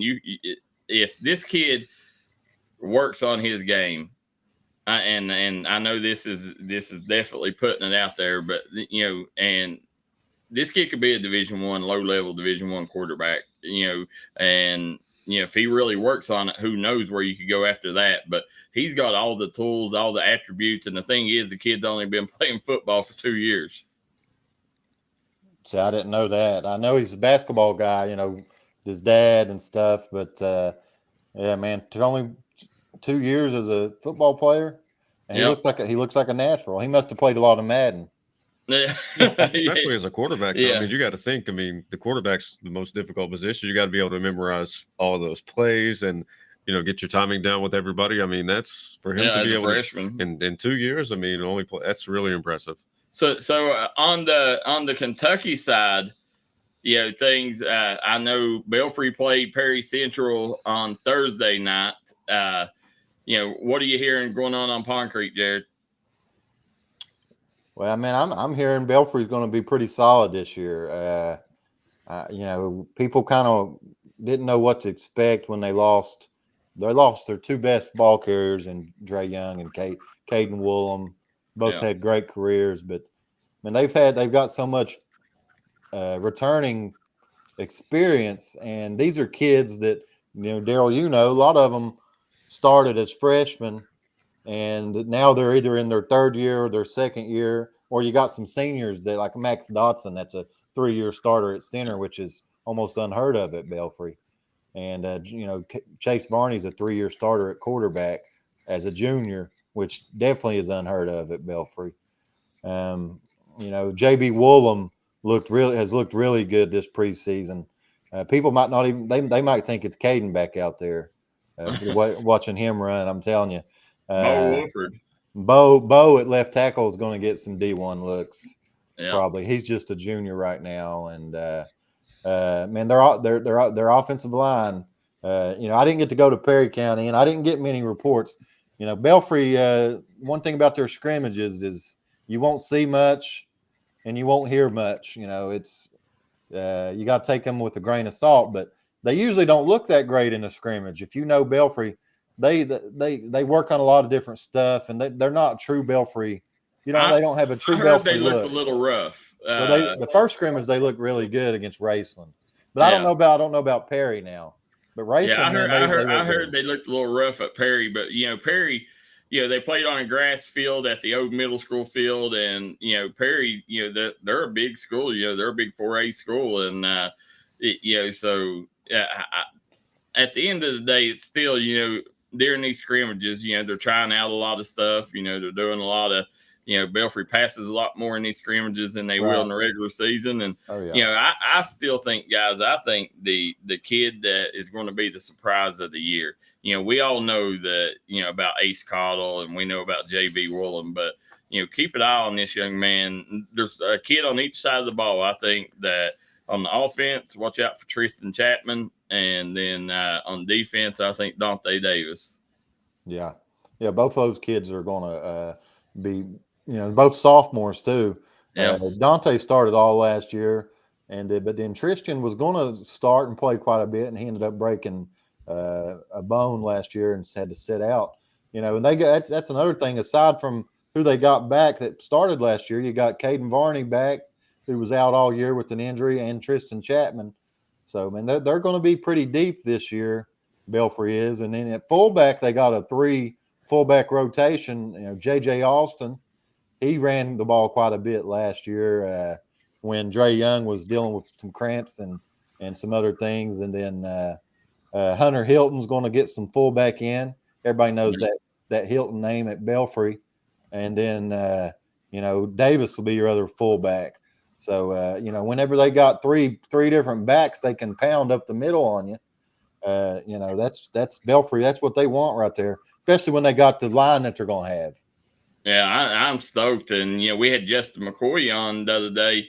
He sounded like Phelps, has got 4 or 5 new kids that come out. And like Phelps may be a little better than people expected. We went through the schedule. Their schedule set up that where they could win 5-6 games. Yeah, I went over to one practice. They had a couple kids that had came out that hadn't been playing. Gavin Hamilton, I think, Reese Norman. Yeah. Part of the reason that they hadn't been playing is they don't have a middle school team ever. Yeah. And so these kids get out of the habit of playing football. and then they get to high school and they're kind of, am I going to play? Am I not going to play? And rather than just being ready to play, I would love to see them get 4 or 5 wins on their schedule, man. That'd be great to see. That's got to be fixed, man. No reason at Phelps, and I get numbers kills them over there, but we've got to find a way to get these kids to where they can play football, and, whether it's, playing over at Belfry or, I know there for a couple of years that they did kind of share players there. They also shared a field for a long time before David got there. Yeah. But, I just think, my son was one that went to Belfry, played for Phelps, and, I just think it's a big disadvantage for them guys over there. It's a disadvantage for the kids and, the coach. I pity coach because, he's having to teach the kid the game from freshman year. So you got 4 years to teach a kid that should have been playing a lifetime. Yeah. And that's one of the things we talked about when I went over there for my preview was every year he's got to go back over the fundamentals with these guys. And he said, that he likes that part of the game, but at the high school level, it puts you behind when about the first month you're dealing with that rather than putting in your offense and your defense. And I think Dylan Fields is going to be a starter as a freshman for them and at quarterback. And he's one kid that does have experience because he's one of the ones that went over to Belfry and played, even though he was at Phelps. So he's got experience playing, and, we'll see how he does as a signal caller. But, man, I'd love to see them get 4 or 5 wins and, get a little bit of excitement around the program. Oh, Jared, it's always good to see you, my man. Talk to me a little bit about what your schedule's looking like for this week as far as the upcoming scrimmage games. What are some games that you're looking the most forward to, and what should be some of the games that we need to watch out for as well? Well, it's officially the start of the season now, JJ. You got in Kentucky. I mean, this is game week. So you got this Friday, you got Belfry is hosting Breathitt County. That's the one on my radar right there. That's a long time rivalry in Kentucky. They've played. This will be the 20th time they've played over the years. Belfry leads that series 10-9, so it's pretty even. Oh, wow. Belfry, I'm gonna put you on the spot. Who wins that one? Oh, Belfry wins that one. Belfry wins that one at home. Breathitt's Darryl, I'm sure you remember those kids. They had that bad wreck in the offseason. Yeah.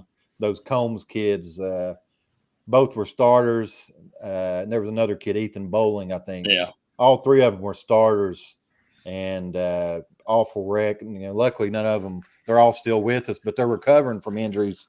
And I don't think any of them are going to be ready for week 1. No. A couple of them aren't going to play the whole season. I think. They got a freshman quarterback starting. Holland is his last name. I've forgot his first name. But the big thing about Breathitt County is people might know the name Mike Holcomb, longtime coach there. He's back on the sideline as an assistant. Oh, I didn't even know that. That's going to be that's some exciting stuff there for Breathitt County. Yeah, he's back helping out, and He won 3 state titles, took them to 4 back in the day. So, man, that's pretty cool to see. He's back, and we'll see how they look. But they're going to be a young team from what I've read. I don't know that it's Austin Sperry's playing. Do you know that? Do you know Darryl? No, he ain't. I didn't think he was, and that's a loss on the outside because that's a major weapon. But he could have been a Division I wideout if he wanted to. Yeah. I mean, he's got God-given talent, and but I'd say Belfry 3 touchdowns. That'd be my prediction. That's right around what I was thinking. Now. When you're talking about your West Virginia teams, do you know who West Virginia team coverage area, who they play this week? Yeah, you got Tug Valley's scrimmaging at Wyoming East. That'll be their final scrimmage. AA, Wyoming East AA. Tug Valley always tries to scrimmage teams that are a little bigger. give them that little bit of a challenge there. Wyoming East has been down, but it's a new season, so who knows what they have. And Mingo Central, of course, Wednesday, actually 2 days from now, Mingo's going to Herbert Hoover. Joey Fields, seeing old coach Joey Fields up there, going to scrimmage the Huskies. And that'll be a challenge. The Huskies are coming fresh off a scrimmage against Martinsburg. Of course, everybody knows the Martinsburg Bulldogs and what they bring to the table. So Herbert Hoover's going from Martinsburg and now seeing Mingo. So, that'll be a challenge for the Miners going and seeing those Joey Fields-led Huskies on Wednesday. Well, I can guarantee you that the Miner fans are going to put a lot of stock in that one. Yeah. There's some that probably want to win that one, I would say. And but luckily it's just a scrimmage, and the second scrimmage in West Virginia, they usually play it like a real game. I don't know how David and Joey, Coach Jones, Coach Fields will do this one, but when these teams played last in the regular season, I can tell you it was pretty intense up there on Miner Mountain. Well, I'm very stoked, and I tell you, the team. There's a couple teams that's going to surprise some people around here. I think that Shelby Valley is going to be a lot better from what I've seen preseason. Everybody thinks they lost Russ Osborne. That it was going to be a rebuilding process, but I don't think people realize how good this Brady Johnson kid is. This kid comes in. He looks the part and he plays the part. And then they got a big transfer over at the end of last season, Peyton Combs from Letcher Central. And, and then Letcher Central looked outstanding there when I seen them in that Gritterama at Shelby Valley. So that's a game that's got my definitely piques my interest there on Pine Mountain on Friday. Have you got a chance to see Shelby Valley any? Not in a scrimmage, but I've seen them 7-on-7 at Belfry, and it got some. People wondered what they would do whenever they lost the quarterback and that they had the past couple of years. Russ Osborne. Osborne, yeah. He was the real deal, and but it seems like they're going to fill in nicely with the new guy there, Johnson. You say his name was? Yeah. Brady Johnson. And that's good to see that their program is where they're at, because next year they'll have some big dogs joining their district in Belfry. Yeah. And so that'll be Shelby Valley will be the new Lawrence County on Belfry schedule starting next year. But going back to this Friday, that'd be a solid game there, Shelby Valley and Letcher, and I'll be interested to see who comes out on top in that one. And the thing is, that them changing districts, will definitely bode well for Shelby Valley, because you're getting them right at the perfect year, because a lot of them key players are sophomores and juniors for Shelby Valley. Keep an eye on Brady Johnson. Over under. I guarantee you, he'll target 20 times. Between Colton Stamper and Jonah Bartley will get at least 20 targets between the two every single game. Two stud wideout and tight end there. Them two will really control things, and then they can run the football if they have to. That's the thing about this Shelby Valley team. They're well known for their air raid offense with Russ Osborne. So, that system they know quite well, but they're going to run the football with Tyler Johnson in charge. He was always the running backs coach there, so he's going to take a lot of pride in running the football. Now, the other team, Martin County, I think could be a huge surprise. Devin Maynard at quarterback. Everything I'm seeing, they go to Hazard this week. It'll be a tough test against a perennial a team that's perennial good in Hazard. I cannot wait to see what this Martin County team does. They got a kicker that can kick 50-plus yards, skilled positions. Crayson Lafferty coming over. He's putting the work in on both sides of the football. I think he's going to be a star. Check this out.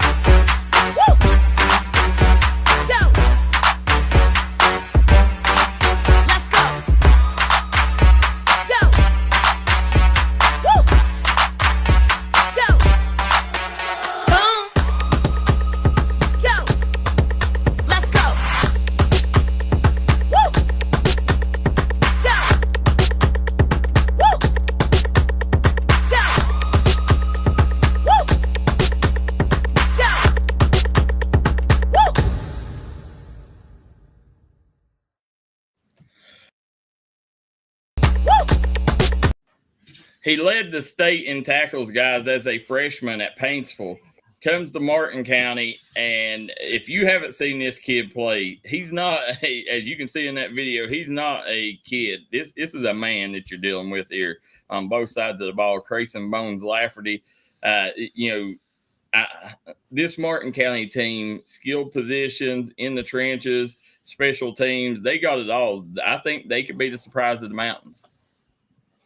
Yeah, and I've read some good things on them this preseason too, to go right along with what you're feeling there, Darryl. So that's good to see. The program coming back up in Inez. I know they had some lean years, but them kids over there are hard, tough nosed kids, and that kid you just showed there, you wouldn't want to meet him in the hole, on a 4th and 1. So, I'm anxious to see. We'll get to see them in the Pike County Bowl again this year against Pike Central. So, that'll be a good showcase for them early on. I know that's week 2, but, that's always kind of like that's a good showcase for teams right there.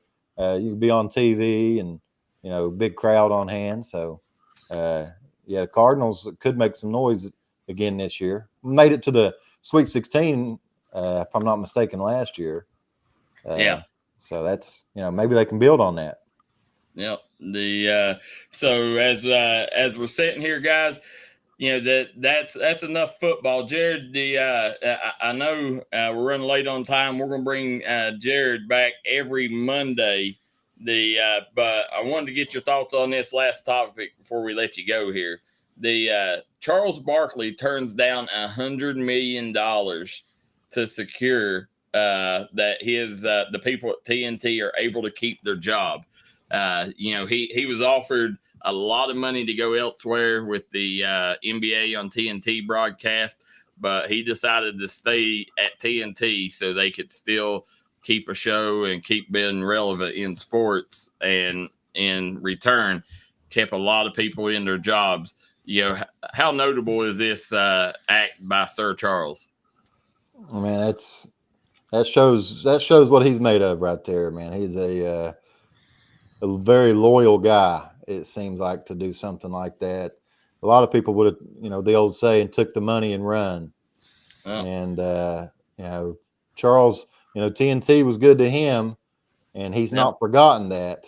And that's a lot of people could learn from something like that. And that's the best sports show, nationally on the air.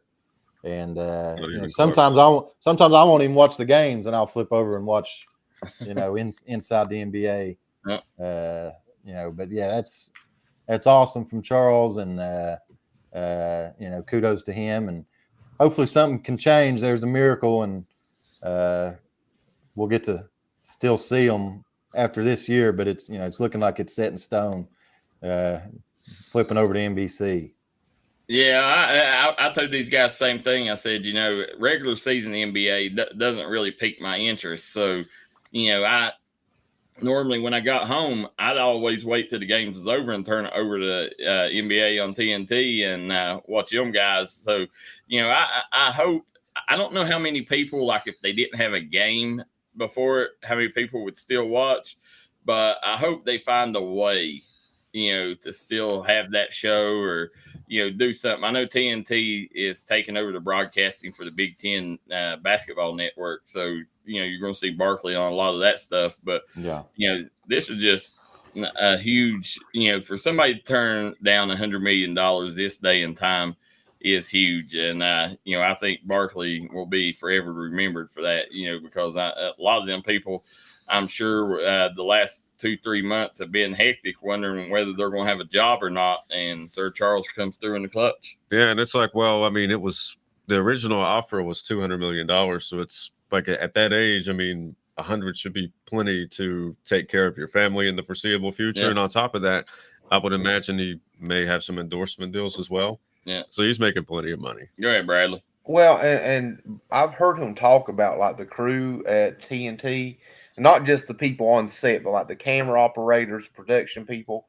He talks about them like they're his teammates. He genuinely looks at those people, as like, they're all working together to put together a show, and he doesn't take the behind the scenes guys for granted either, you know.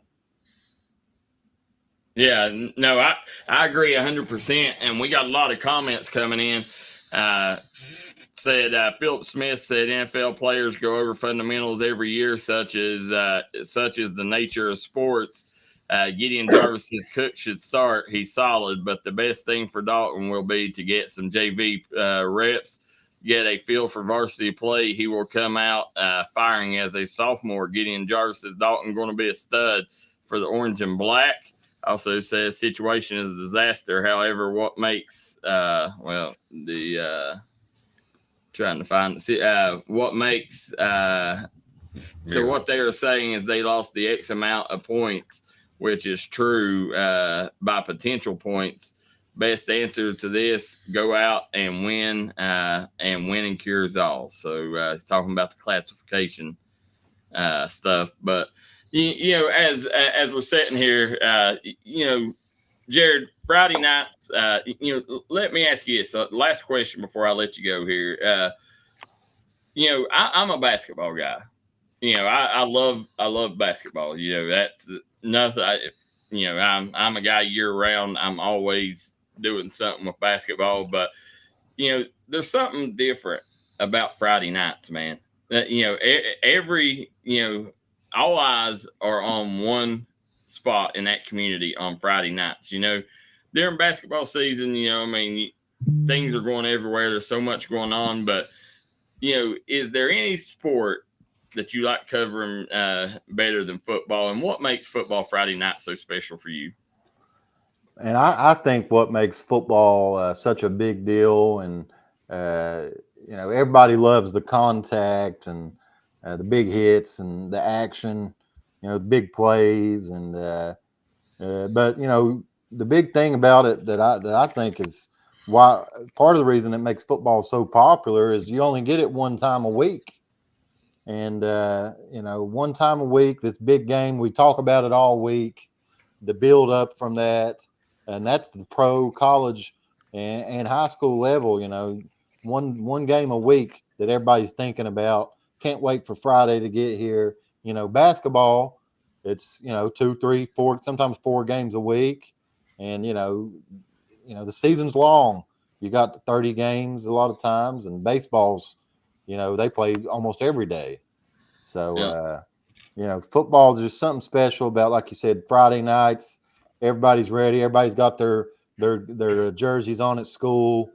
You know, they're working on their run out, their sign for the tunnel, and you know, it's very special. And you know, for me to cover it, you know, you get to see these same people every year that are dedicated to these programs. You know, that not just the coaches, but the guys that are running the chains, the guys that are in the press box doing the clock, the stat guys. You know, you always go talk to those guys, and you know, a lot of these people have been doing it for 20, 30 years sometimes, and you know, and they wouldn't trade it for anything. And you know, football is a special time. You know, and it also marks the end of the summer, and which is not you know, the best. Everybody loves summer, but you know, the summer gets a little boring with just baseball only, and that's me coming from baseball, my favorite sport. So you know, I'll admit, whenever it's just baseball on, you kind of get excited for that football coming up, and you know, it's finally here. This is game week in Kentucky, and Saturday starts college games too. So we finally made it. Yeah, and you know, the thing is, I don't know if you guys got to see, you know, you brought up baseball there. Did you see Major League Baseball is implementing a rule to where starting pitchers are going to have to start pitching 6 innings if you're a starter, 6 innings unless you're getting blasted. I think it's wanting to say if you give up 6 runs or something like that, that you know, they can make a change, but you know, for the most part, you're going to have to pitch 6 innings if you're a starter. You like that rule, or don't you? Yeah, I seen they was talking about it. I mean, there's things that they're going to have to, you know, maybe iron out with that. I think maybe they might, if they do something like that, they probably would end up dropping it to 5 innings. But I mean, I would be glad to see that. As a starting pitcher, you want to go 6 innings. You don't want to be pulled out of the game by this coach, because it's the bottom of the 5th and, maybe this guy got a hit off of you in the 2nd inning. You want to go back out there and get him this next time. So I don't think you'll have no complaint from the pitchers per se. Maybe some of the relievers now. But the starters, they're saying it's supposed to take 3 to 4 years before it gets fully implemented. They're going to do it slowly. But the reason for this rule is because you're getting so many injuries because players are coming out and, they're getting 3 innings as a starter. And, them 3 innings, they're able to throw 105 mile an hour like we seen our guy for Pittsburgh, Old Red there, but Chapman, whenever, Aroldis Chapman. But whenever you take and look, it's going to cut down on injuries. But the other big thing that I think MLB is trying to do is get more offense because these guys are throwing so hard for like 3 innings, and then the reliever comes in, they throw so hard. Then you got the closer coming in, and they're able to throw so hard for what time they're in there because they're in there for a short amount of time. That the offense is, it's down drastically compared to what it has been in the past. So hopefully it'll lean more to more of an offensive game and get fans more engaged more. Yeah, that's a very good point, Darryl. You got that might force guys to learn the art of pitching again rather than just throwing. Yeah. They might have to pull up some old Greg Maddux film. Yeah. And, a guy that, what was the man that had the knuckleball? You had Tim Wakefield there for years, and before that, you had Phil Necro back in the day threw a nasty one. But guys they're not just going to be able to throw it by guys if they got to be out there for 6 innings. They're going to have to save some and keep some in the tank. Maybe in the bottom of the 5th or bottom of the 6th, they got a bit. Now, if they're in a big situation, 2 on, 2 out, maybe they can rear back and fire it in there. But if it's leading off the inning, you don't have to throw full max velocity, every time. You just got to locate them pitches and change speeds. That's the art of pitching. Yeah. The thing is, I used to work in baseball and all that. What you notice is they're pushing the human body to the limits on what it can do with each and every pitch. And, how many guys have you seen in recent years? The way things are right now, I don't know if we'll ever see another 300 game winning pitcher. I just don't see that happening unless things change. And, you have guys getting injured, guys pitching shorter distances, which means, there's more chances for decisions for middle relievers and stuff. But I agree with you, Jared, completely. There used to be some workhorses. Like, look at how many innings Nolan Ryan pitched in his career, for example. Of course, he obviously pitched for forever also. Yeah. It's a little bit of an anomaly. Yeah. But every year he was like one of the top, like pitchers with innings pitched and all that, and was consistently strong. And now you have guys who are just like, boy, they get 5 innings in. Great game. They got enough to get the decision. Yeah. Yeah, I think starting pitchers will, the vast majority of them would welcome this rule. They know going out that they're going to get a chance to go deep into the ball game, but they will have to adjust their style of pitching, and they'll have to build these kids up. That's probably why they're going to wait a few years, Darryl. They're going to build these kids up in the minors and build their arms up to where they can go deeper in games rather than just right now in the minors. You'll never see a kid go longer than 6 innings in the minor leagues. You'll never see it. And no, not at all. And but guys, we got one more segment coming up. We want to thank Jared McCormick. Follow him, Jared McCormick, on Facebook. Follow Wimpson Daily News on Facebook. And also, Jared, you got a Twitter? No, I'm still not on Twitter, man. I need to get one. Yeah, we'll work on that for Jared for coming Mondays. But we look forward every Monday to see the Jared McCormick Corner here on the Startup Morning Show, courtesy of the Wimpson Daily News. Jared, we hope you have a good day, man, and I look forward to seeing you on Pond Creek Friday night. All right, appreciate it, guys.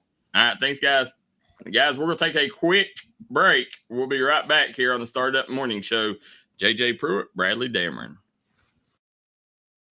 Of Central America, head to Sal's Steakhouse. Sizzle your senses with mouthwatering steaks, juicy burgers, savory chicken, and fall-off-the-bone ribs. Sal's Steakhouse, where your taste buds will thank you. Unleash the flavor at Sal's. Taste tradition, taste the difference.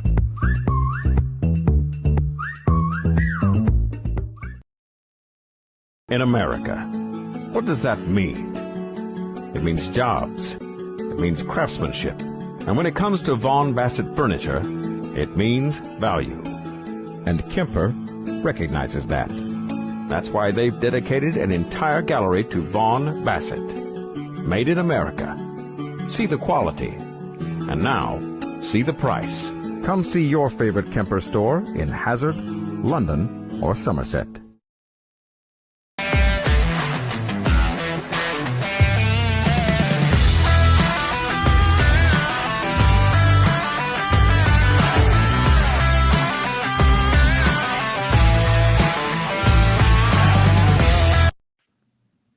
We're back here on the Startup Morning Show. This segment is brought to you courtesy of our friends at Tommy Maynard Auto Sales. If you're looking for a used or pre-owned vehicle, go to Tommy Maynard's Auto Sales in Inez, Kentucky. All right, guys, as we go here, I want to thank Jared McCormick for coming in. Crayson Bones Lafferty says, good morning, Darryl. And he said, CJ, ain't it? No, it's JJ Crayson. We got to see Bones. I don't know if he caught the video of himself, but we got to see Bones in that video. Big season coming up for him. But guys, we got a lot to talk about. Short of time to do it. Final segment here, so let's do the fast break here on the Startup Morning Show. So I don't know if you guys got to see some interesting stories coming out over the weekend. Donald Trump keeps Corey Lewandowski, brings him back on as his campaign manager. You know, this guy is noted for letting Trump be Trump. Guys, good sign or bad sign for the Trump campaign? I mean, I think it's really interesting because obviously it worked whenever he had him back in 2016, but it depends on what kind of method he's going to use to try to attract voters. I mean, is he going to go the controversial route and just let him do whatever he wants to do? Like, is that going to work in the year 2024 the same way it did in 2016? Or is he going to try to, tone it down a little bit? I mean, it'll be really interesting to see. Lewandowski's anything but toned down, so I don't expect anything toned down with this at all.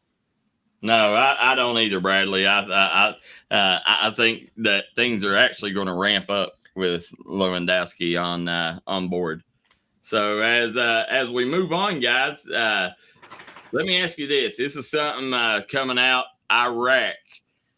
They're set to pass a bill to where marriages are lowered to 9 years old.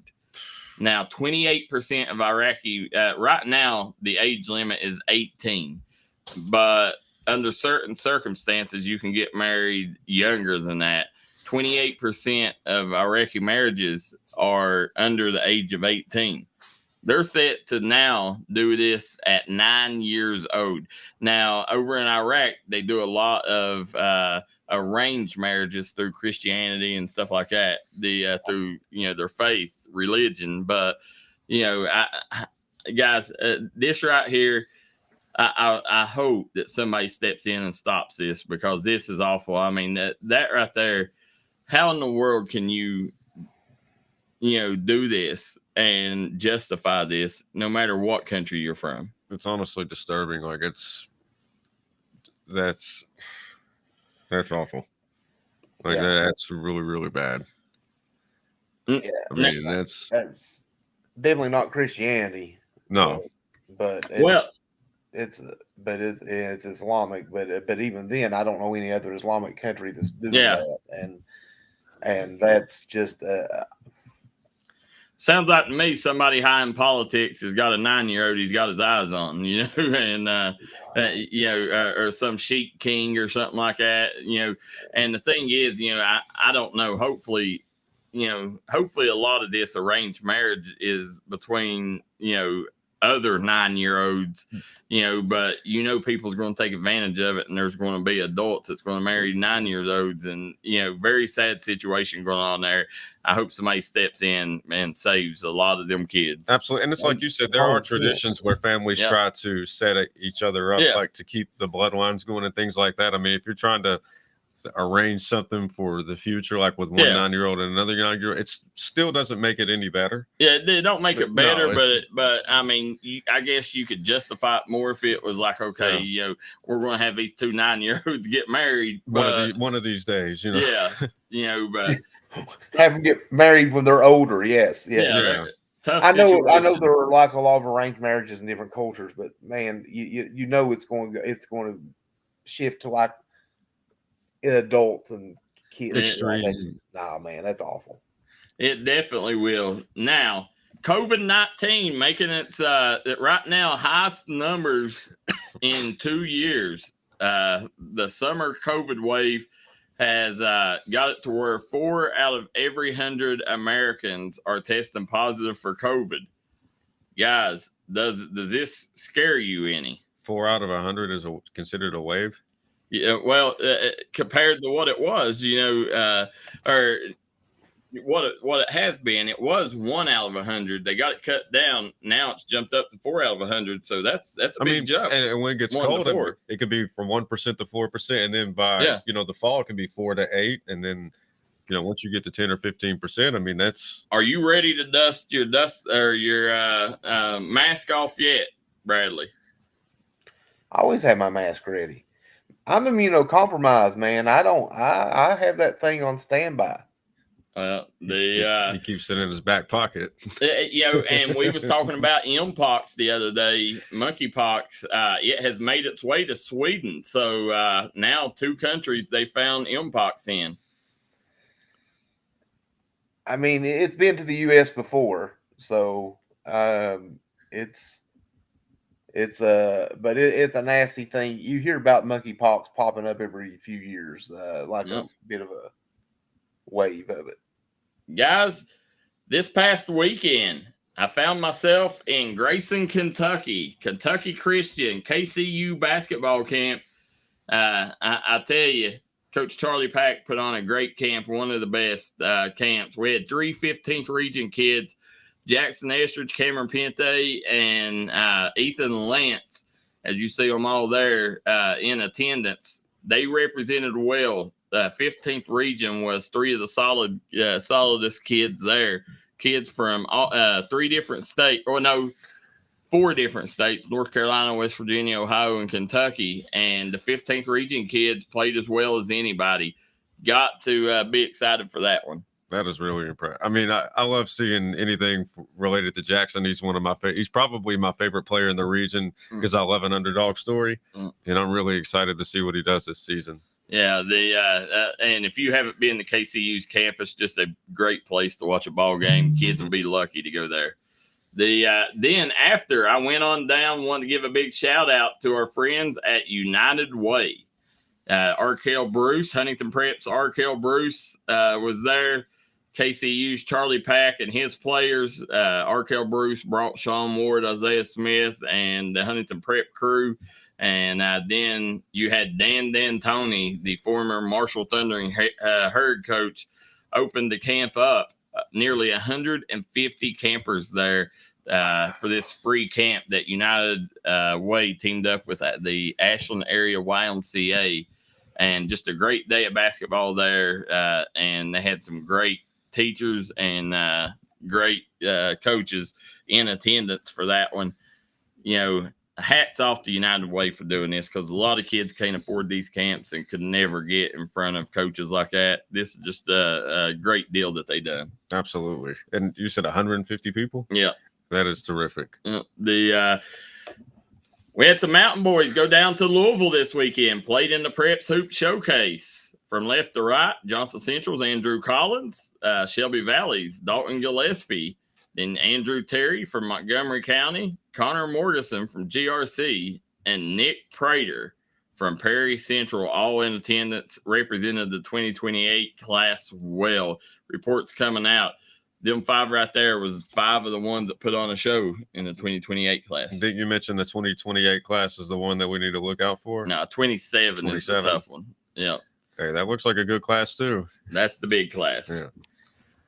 Jake Paul, Mike Tyson fights back on. Mike Tyson after a health scare.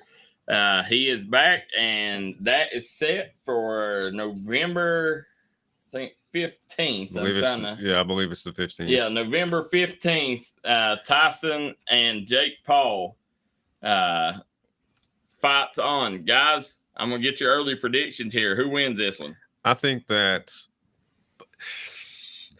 Paul is going to win, but one of my reasons for thinking that is I think it's going to be more of a rig fight, more of a hugging showdown, like throw a couple of, like more of a sparring session, throw a couple of jabs, hug it out, throw a couple of jabs, hug it out, maybe throw 1 or 2 good punches, pretend like, one of them startles you a little bit and then just finish out the fight. I mean, he's 60, almost 60 years old.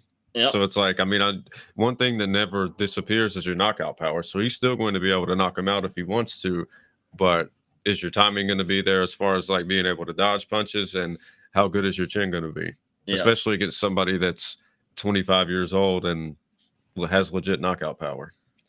I mean, yeah, like you said, JJ, Mike is almost 60 years old. But as a fan, I got to tell you, just catch him one time, Mike. Just one time. Just one time.